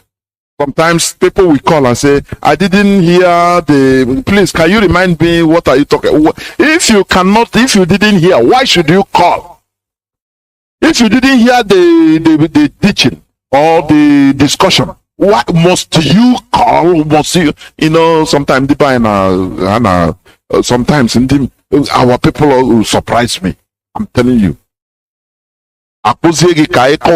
Personally, ibidozie n'isi kọwara ihe mere ihe preached for 1 hour. Now I say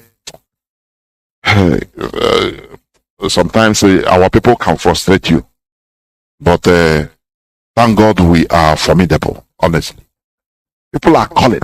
For what are you calling? Sorry, sir. You are not listening. That's why you are calling. And I will remark all those numbers. Don't worry. So what am I saying before, please? I am talking about the national interest overriding your personal interest.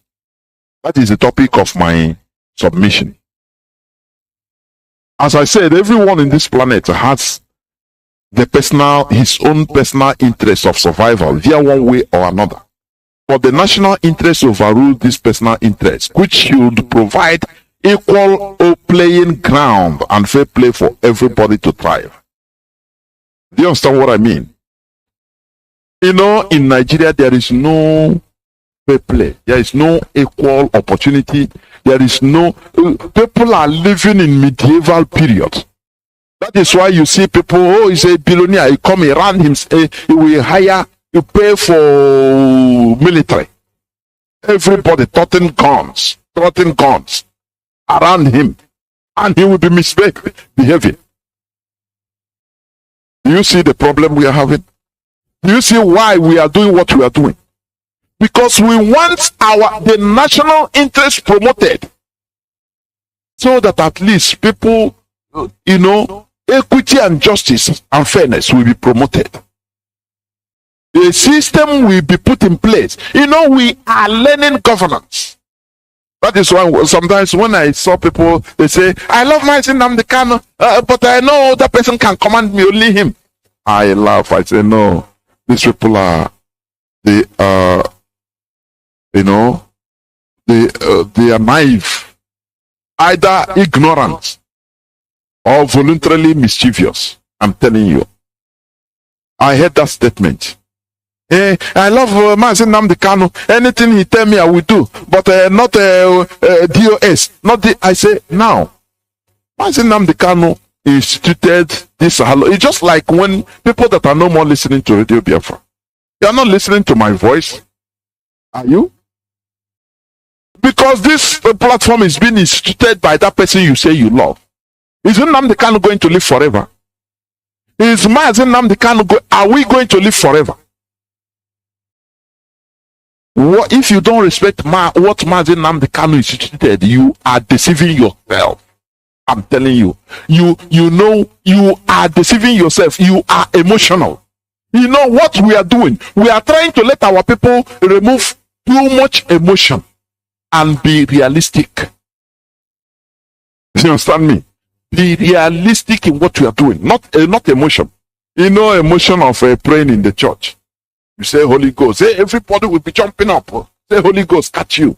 It's emotion you are trying to promote. When you sing music, you sing music, you charge.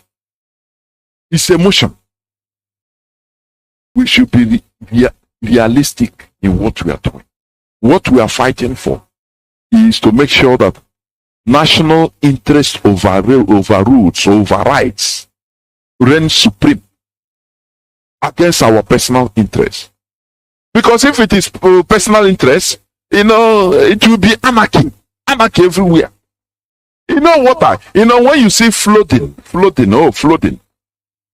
Because according to Archimedes' principle, water finds its own level. When there is no way, the river that is flowing, it has a platform, it has a space. It's trying to continuously make, because the road bevel, that's why there is current.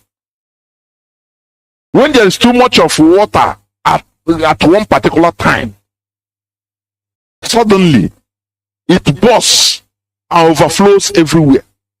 That is confusion. Water is good, but when it's too much like that, it becomes flooding. It can spoil things. Do you understand what I'm saying?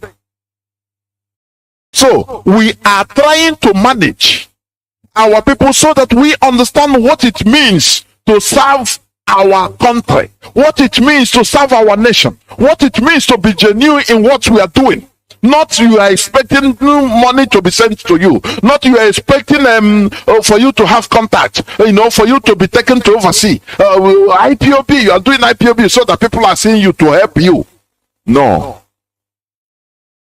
That is personal interest, please. What we are doing should be genuine.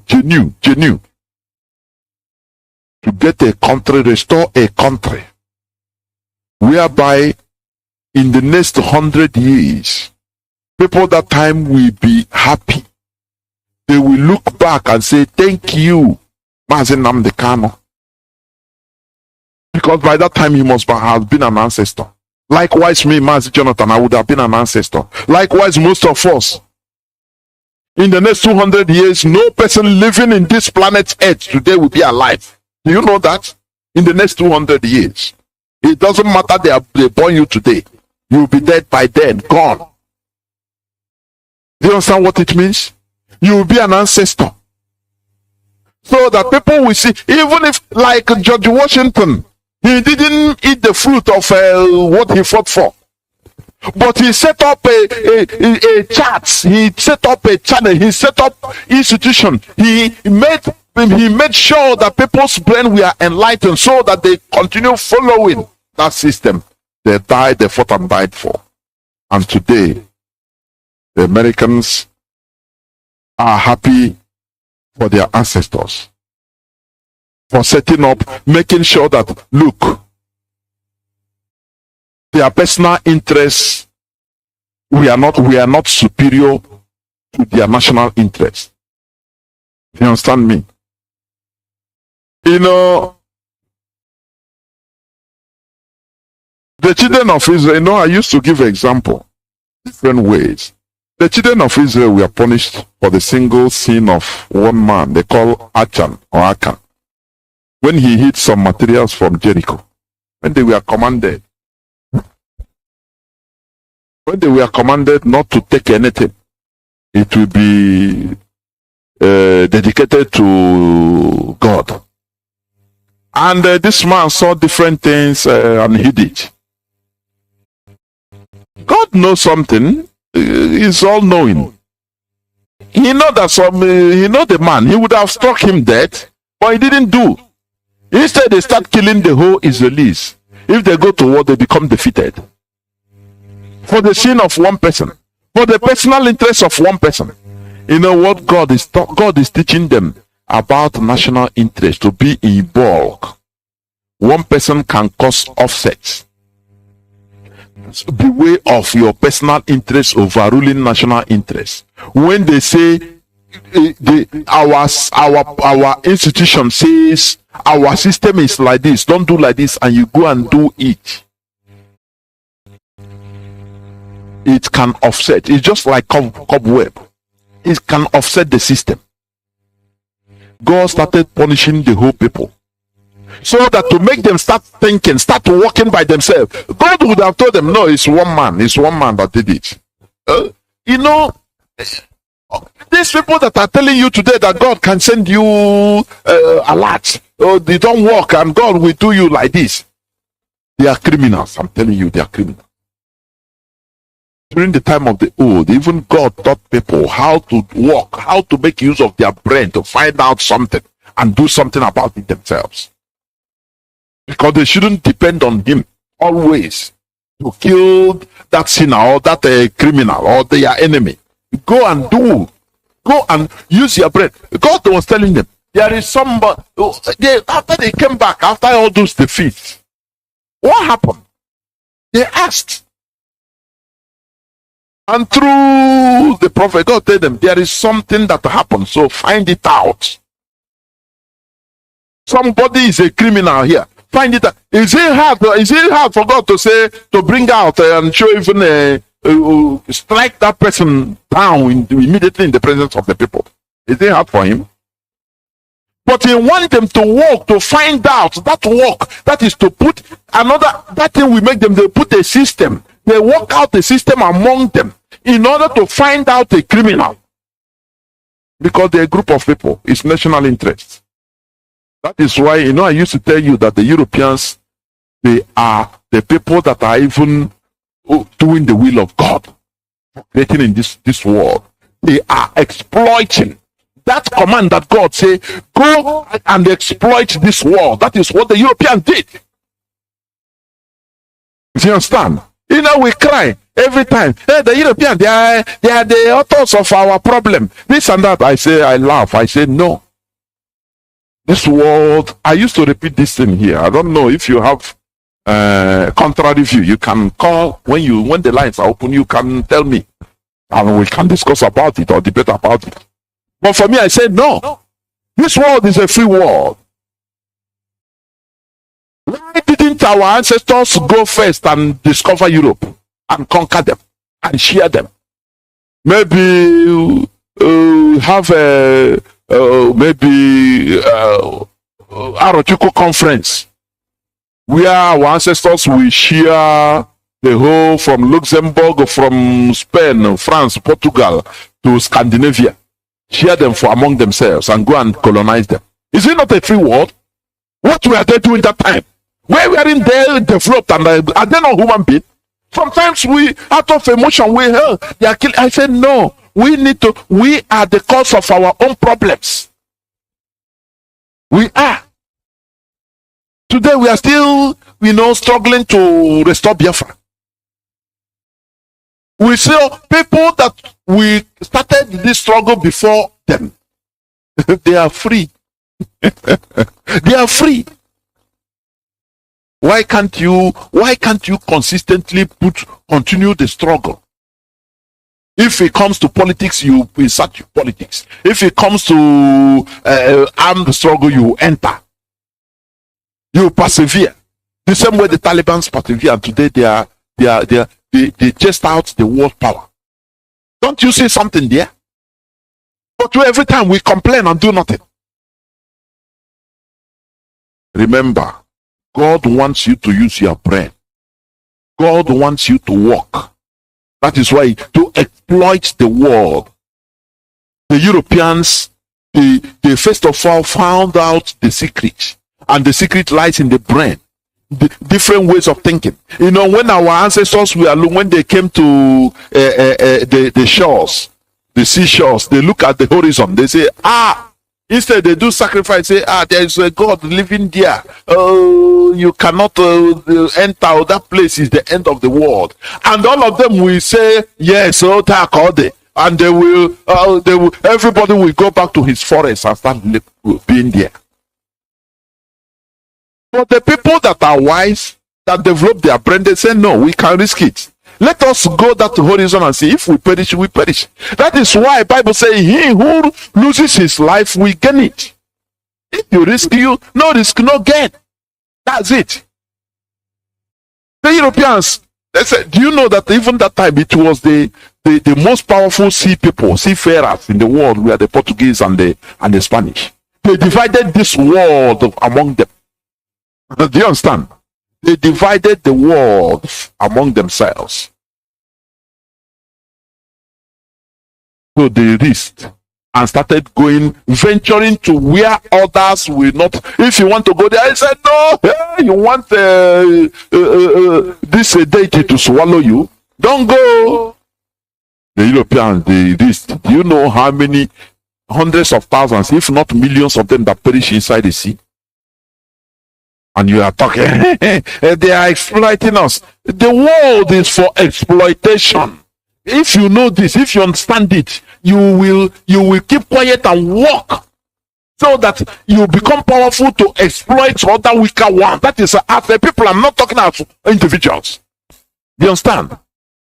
After all, how did God manifest how did God prove that he's with the Israelites? They exploited others. The Jebusites, the Canaanites, they went and took away their land, killed everything, burned everything, and we are talking about Jericho. Am I not talking about Achan now? These are people they did, they exploited and killed even their unborn children. They killed and everything, they exploited them. Therefore, exploitation in this world is allowed. That is why you should not be always weak. Well, crying as the people of Jos. Oh, we are showing the Christians, they are killing us every time. They are killing you. You can't do nothing. They are killing you. Organize yourself. He said no. After you carry the corpses, you go to church and pray and go. You are assailants. The Fulani terrorists, they will be watching and laughing. Tomorrow, every day the same thing. You will be shouting. Why can't you organize yourself? That is our point. Organize and do something. Do you know that organization is very hard? That is why some people, when they come, they say, let us go and shoot down heaven. We shall do this. I say, do you understand what is organization? Just call, even with money you can bribe. Call your kindred and task them to one objective, to do something. Just look. Watch and see how difficult to organize 5 people, even in your family. So that people don't understand. The only weapon to make people to subdue, to make people to think is this Radio Biafra, so that you can listen and now you start thinking in another way around. Once you are enlightened, you become disciplined to a cause, to a national cause. That is it. When they say fire, you fire. When they say stop, you stop. When they say do this, you do. Just for the love of the nation. Nothing more. It's not for your interest. For your personal interest. You understand me? That is what we are doing here. I'm talking about the superiority of the national interest to personal or private interest. Today, our people, they took their personal private interest more higher than our focus. That is our national interest, and that is affecting us negatively. It's very bad. That is why when they tell somebody stop, he will not stop. He say, who are you to talk to me? I am talking with do you know that I was with Mazi Nnamdi Kanu? Because he has another agenda. Because his personal interest for him is superior to the cause we are into. Why can't you respect institutions? That is the problem we have in Nigeria. We don't dare. I say if we can restore a Biafra that is like Nigeria, we better. Only on go Pirawa with Fulani. You go and becomes many of us. We can go and start making falling prostrating for Fulani Alhaji. God forbid. We don't dare restore a nation that will be like Quagmire Nigeria. Africa is in a mess today due to the prevalence of personal interest over national interest. That is what the Europeans found out. That Africans are so greedy.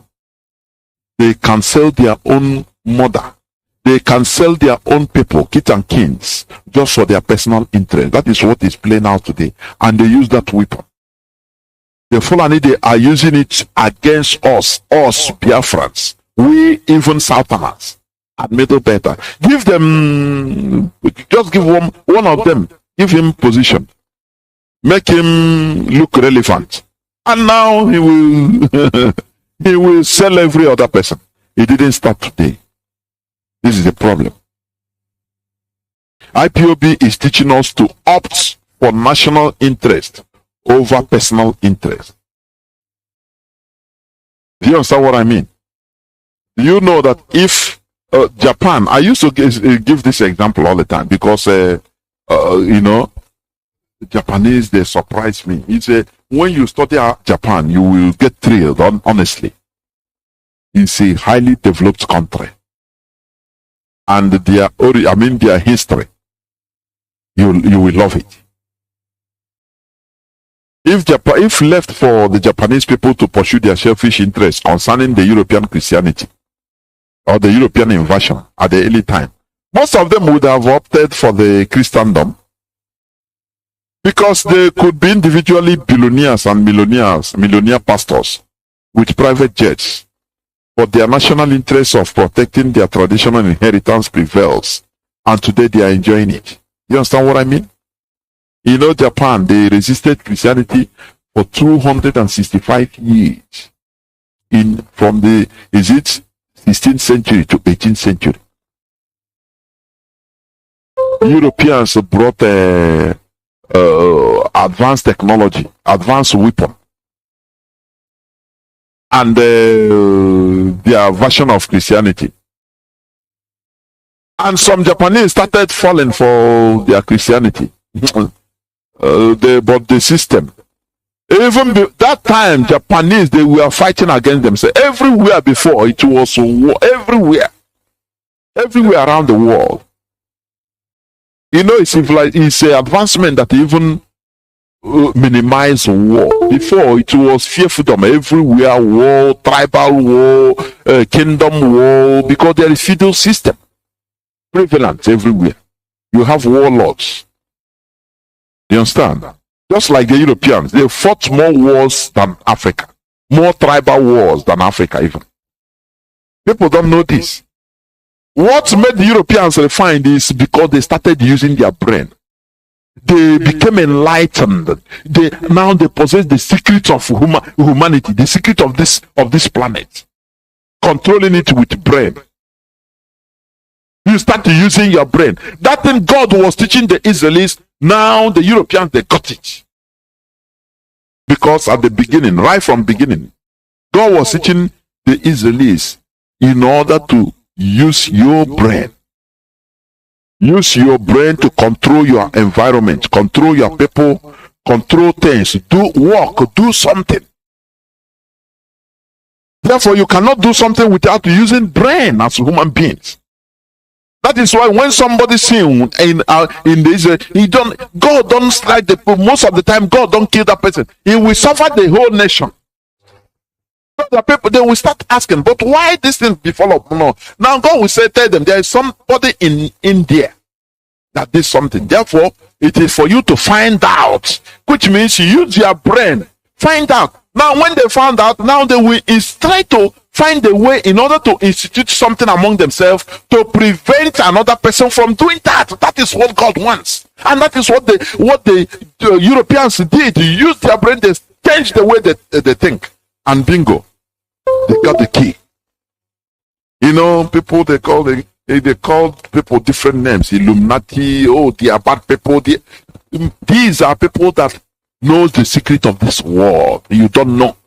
You know, one thing you don't know, you start castigating it. That is how black man is. But white man, one thing he didn't know, he will try to enter inside to understand what is that.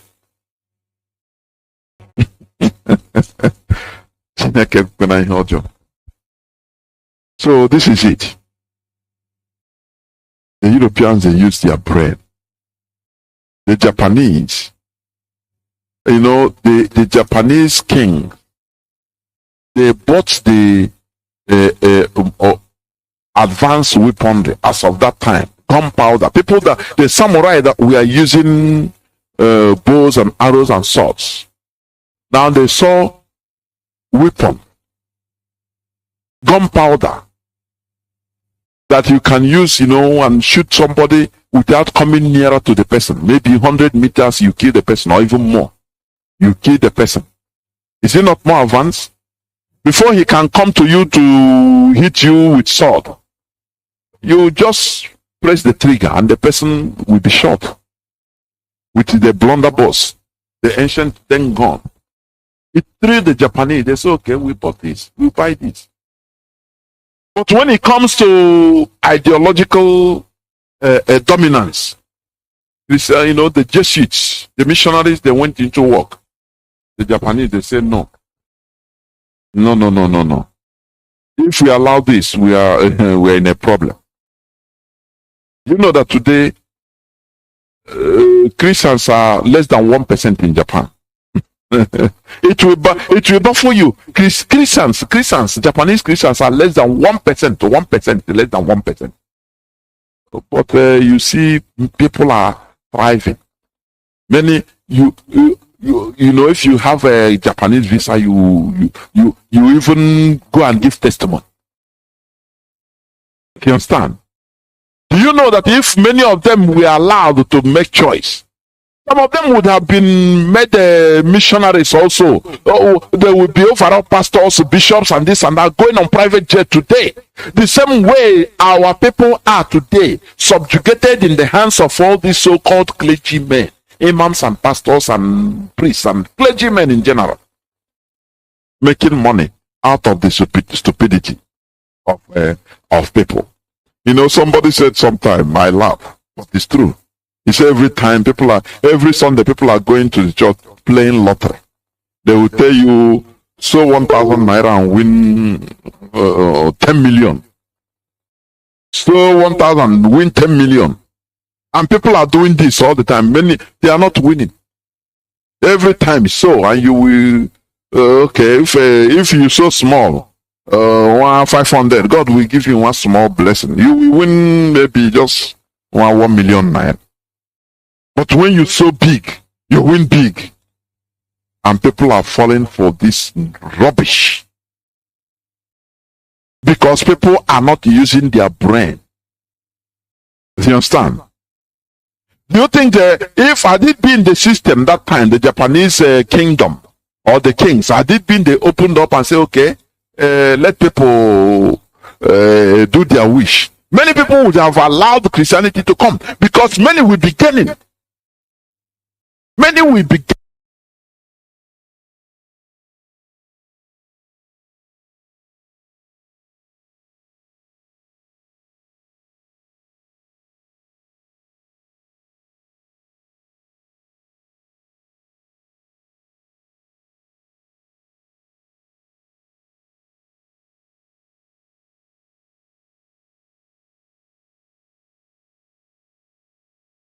and say, okay, let people do their wish. Many people would have allowed Christianity to come, because many will be gaining.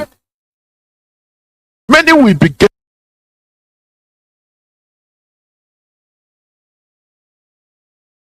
Your stomach. Not everything, every of your plan is about how you make money. No.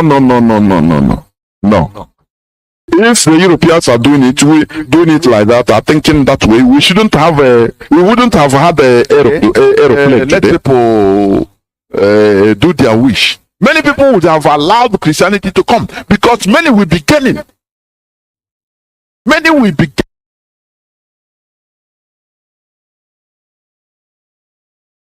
The rich brothers, they were the first people to fly aircrafts. I think on cardboard that has passengers for I think 59 seconds. The rich brothers, followed by others. These people, they were not doing all these things to satisfy their stomach. No, but to develop mankind. Faradays about electricity. They discover things. They were not doing it in order to satisfy, as I said. Out of that time, had it been the decisions of the Japanese government, the Japanese monarchy, had it been they allow those personal interests with emotion, had it been they entered with emotion, sentiment, allow people to go with sentiment, live now, we have freedom, we should have freedom of a choice. We are people now, beg, leave us. I'm telling you today, there would have been chaos everywhere. Japan might not have developed as it did, but they need one overall ideology, their traditional ideology that they understood better. Today, what are we seeing? Is it not chaos in our land? Is it not chaos? Okay. Let me say this. During the age of discovery and subsequent conquest, as is what I said before, Spain and Portugal, the two major sea powers, aggressively sought to extend their influence over new lands. In 1494, through the mediation of Pope Alexander VI, the two countries agreed the Treaty of Tordesillas, which divided the world along a meridian 370 leagues west of the Cape Verde Islands. All newly discovered island or lands in the Eastern Hemisphere were allocated to Portugal. All those in the Western Hemisphere to Spain. Do you see what I'm telling you before? That this world is a free world, though. If you can now go and invade America and get away with it, you do it. That is the free world. It was like this. Do you know that this world was divided into two in 15th century? When Spain and Portugal, they were world powers in the sea. They were the highest seafarers. They travel. They mastered the art of seafaring. Now they divided this world into two for themselves. Eastern Hemisphere for Portugal, Western Hemisphere for Spain. Do you see that? Do you see that the world is not only, when I tell you that, look, when you blame Europeans for dividing Africa, sharing Africa in Berlin, I don't blame them. I don't blame them.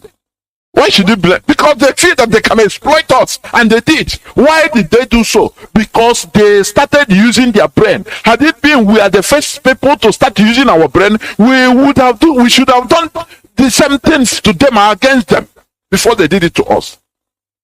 You understand? Sometimes you reason things in another way around.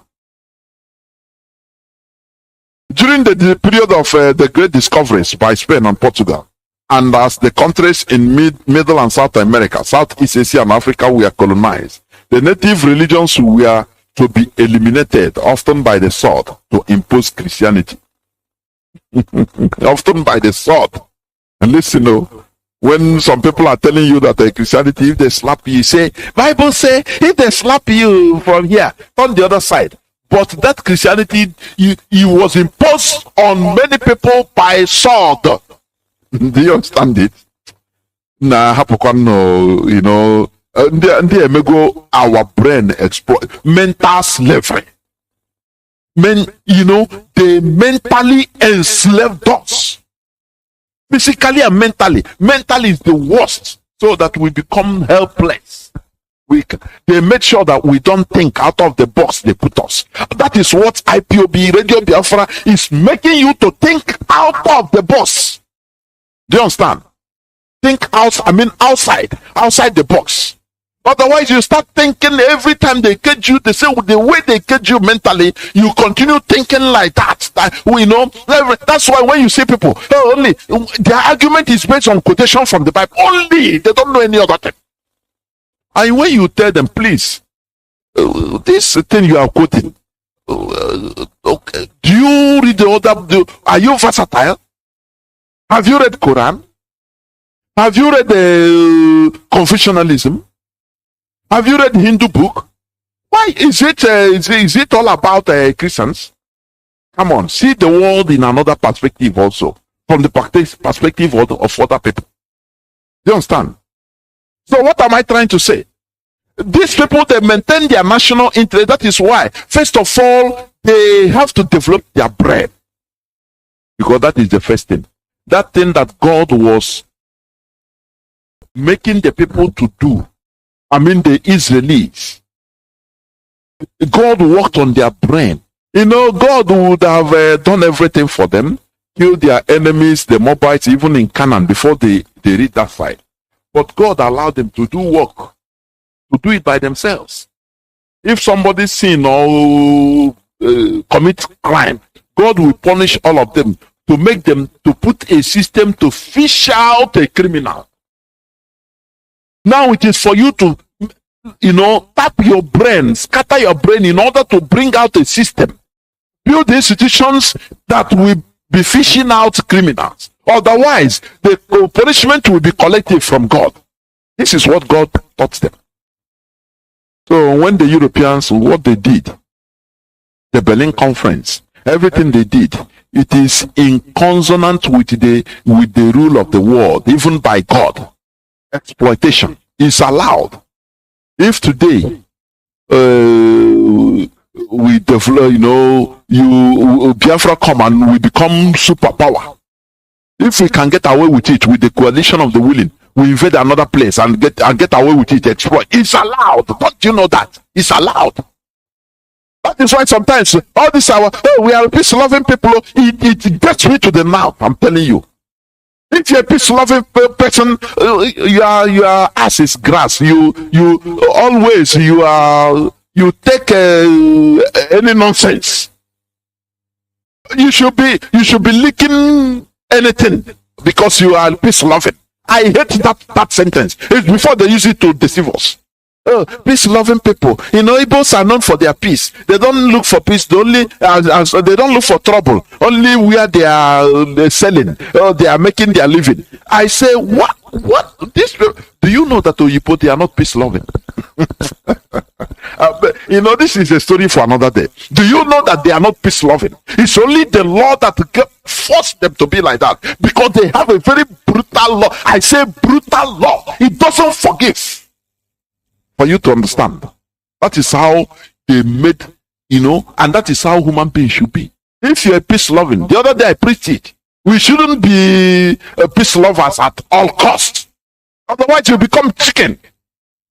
Chicken, they have gone to poultry farm. They are peace-loving, but they are being fed for their flesh. They are peace-loving. So this question of every time, we are peace-loving. Peace-loving. Come on, get out. Look at Taliban that are brutal. Haven't they pursued the foreigner? I used to watch their documentary every time. I used to follow their documentary. Taliban documentary. Because I love their courage. I love their brutality. I love it so much. Without brutality, you cannot succeed in this world as a people. You will continue suffering. We are peace-loving people. We are peace. Spare me that arrant nonsense. This is what the politicians are using in deceiving us. When they talk, you think that it's an accolade. Don't you know that it is an insult to you? What kind of peace-loving? This world. Do you know that the world is double spinning? If you're a peace lover, you shouldn't be in this world in the first place. Because the world is a world of trouble. It's a world of problems. Spinning at 100 and something thousand miles per minute or kilometer per hour. Now turning around the sun at 100 and something also. 20 something thousand kilometers per hour. And you tell me that you are peace loving. Look, peace lovers everywhere. Where are they? Peace loving people. They are always they are suffering. They are extinct. When you are brutal, look at the Fulani Caliphate. They are brutal. And look at how they are coming. Look at how they are coming. You that is peace loving, where are you? Where are you? It is high time we rise up as one people and stop this shenanigans of infighting, of being in discipline. Let us, IPOB is one family. We should be moving towards one direction for goodness sake. That is what our leader put in place. And he should be happy when he sees us like this, going towards one direction. Today, the politicians are trying to hijack everything. They issue this order. They do this. They do that. So that they in order to make sure that they put a crack in IPOB, but it is impossible. Our people should be wise. This personal interest, please make sure that you relegate once it comes to our collective interest or national interest. Relegate that your personal interest to the background, because that is where lies the problems. You understand? That is the cause of the problems we are having. This is where I'm going to stop. I will open my lines. But before I do that, I will go to few minutes breaks so that people will start calling. Please. I will go to just few minutes break before people will start calling. Their stomach, no, but to improve humanity, to make sure that the human being is on top. Do you understand? But what are you thinking? What is your preoccupation? From when you are in kindergarten till now that you are 40 or 50 years old. It's only how to look for food for you and your children. Can't you have a rethink? Are you, if it's like that, what is the difference between you and a goat? Because a goat, that is only his preoccupation. It doesn't, a goat cannot discover even simple matches. No. It cannot think about how does electricity work. No, it doesn't have that brain. But we humans, we are created like that, to develop our brain. Do you understand me? You know, according to during the medieval period, the story in the Bible, the rainbow, oh, it's an act of God. Where and God bring out the rainbow as a sign. Yes. But science now started thinking of why is there rainbow in the first place? And later they cracked it. Do you understand?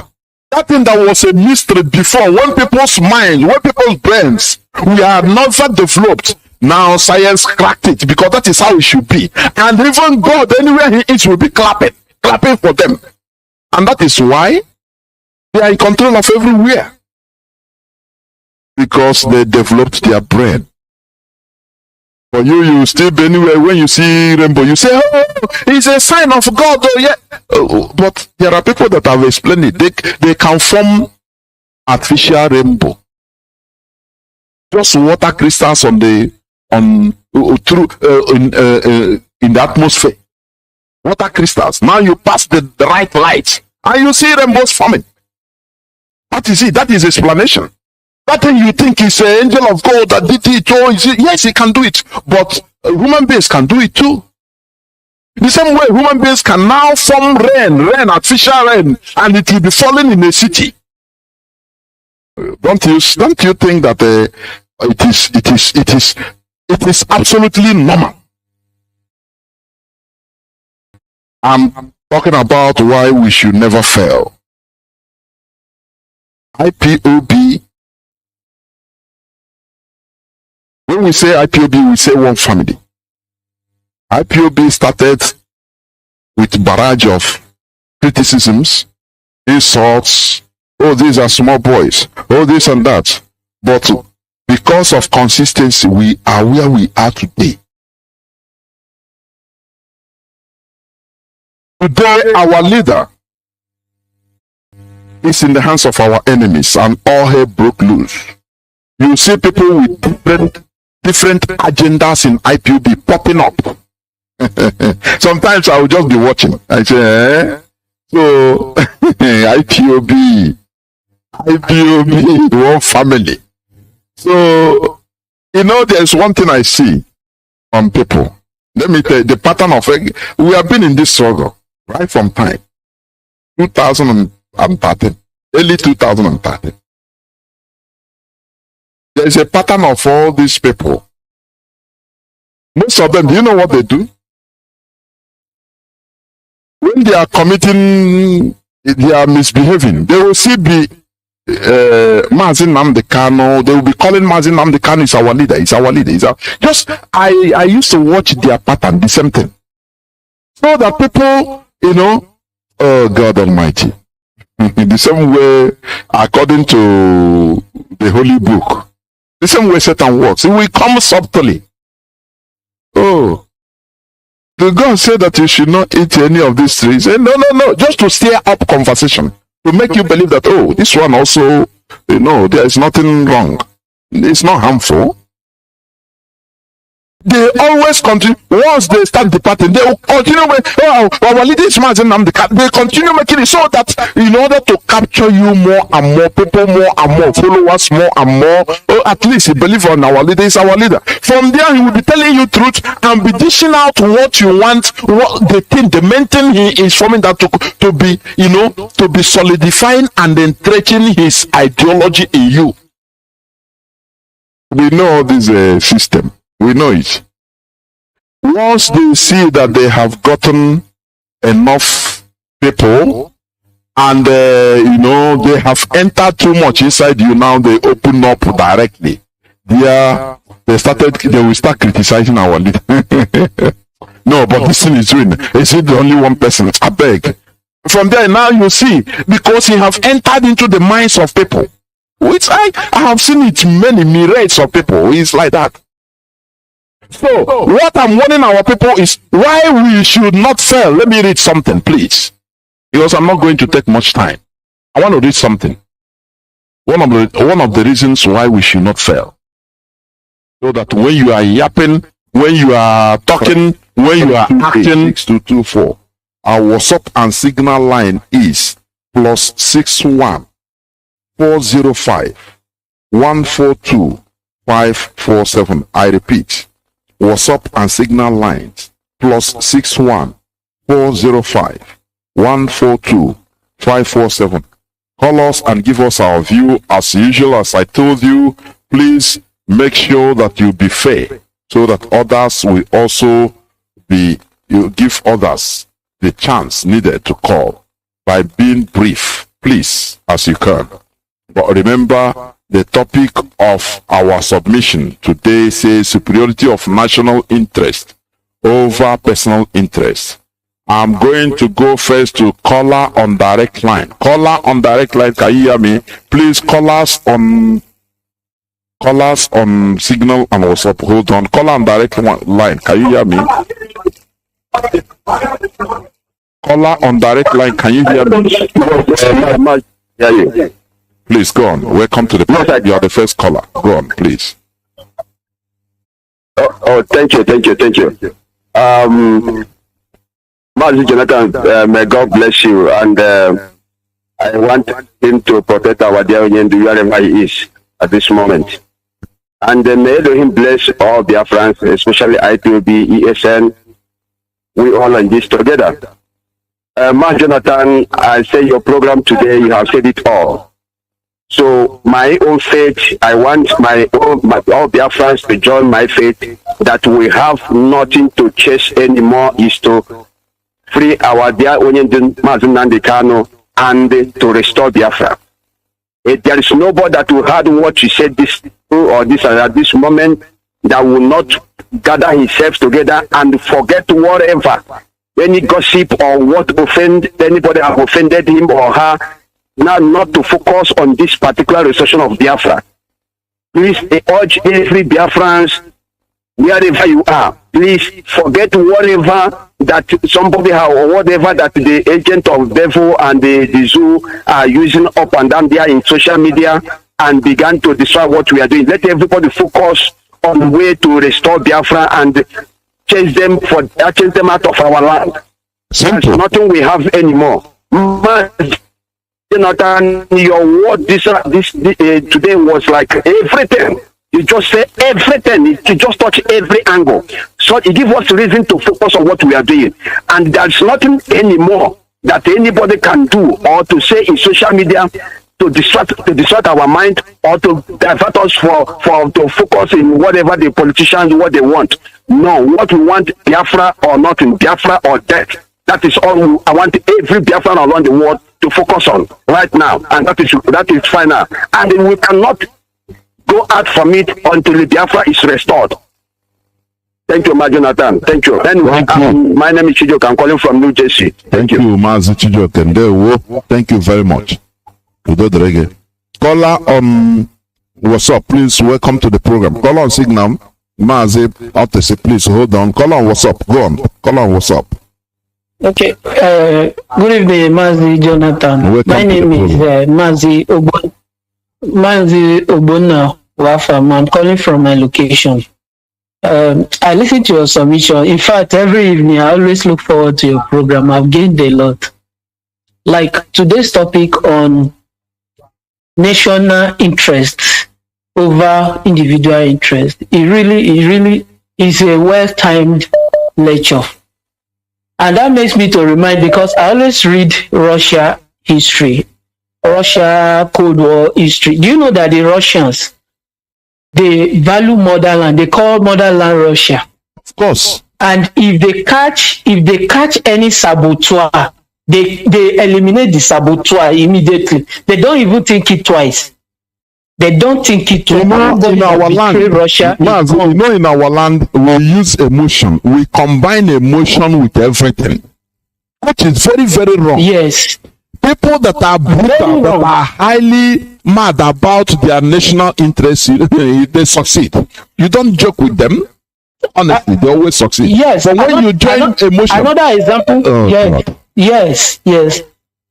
Another example we need to look at is China. Why is China not practicing democracy? Nobody have asked that question today. If you look at the history of China, you discover that they are like stubborn like us, like we Biafrans. But the China leaders, they know that, and they implemented a brutal system of government, in the sense that if you steal, they kill everybody that is related to you, so that they will eliminate anything like stealing in their government. And that is where they are where they are today. And everybody, oh yeah, seeing Odogu China, Odogu Malaysia, but you don't know how those people did what they did to make their land better. We need to adopt that policy, in the sense that any saboteur, we need to be brutal. The only thing, everybody will rest, but the most important thing is for the nation to stand, the nation to be great. Even this America we are looking at today, if they discover anybody that is working against national interest, they eliminate it. But these days they do it with style. They will set up somebody, CIA will kill the person, but they will go and use one criminal and say that the criminal is drug or something that killed the person. Every great nation look at national interest.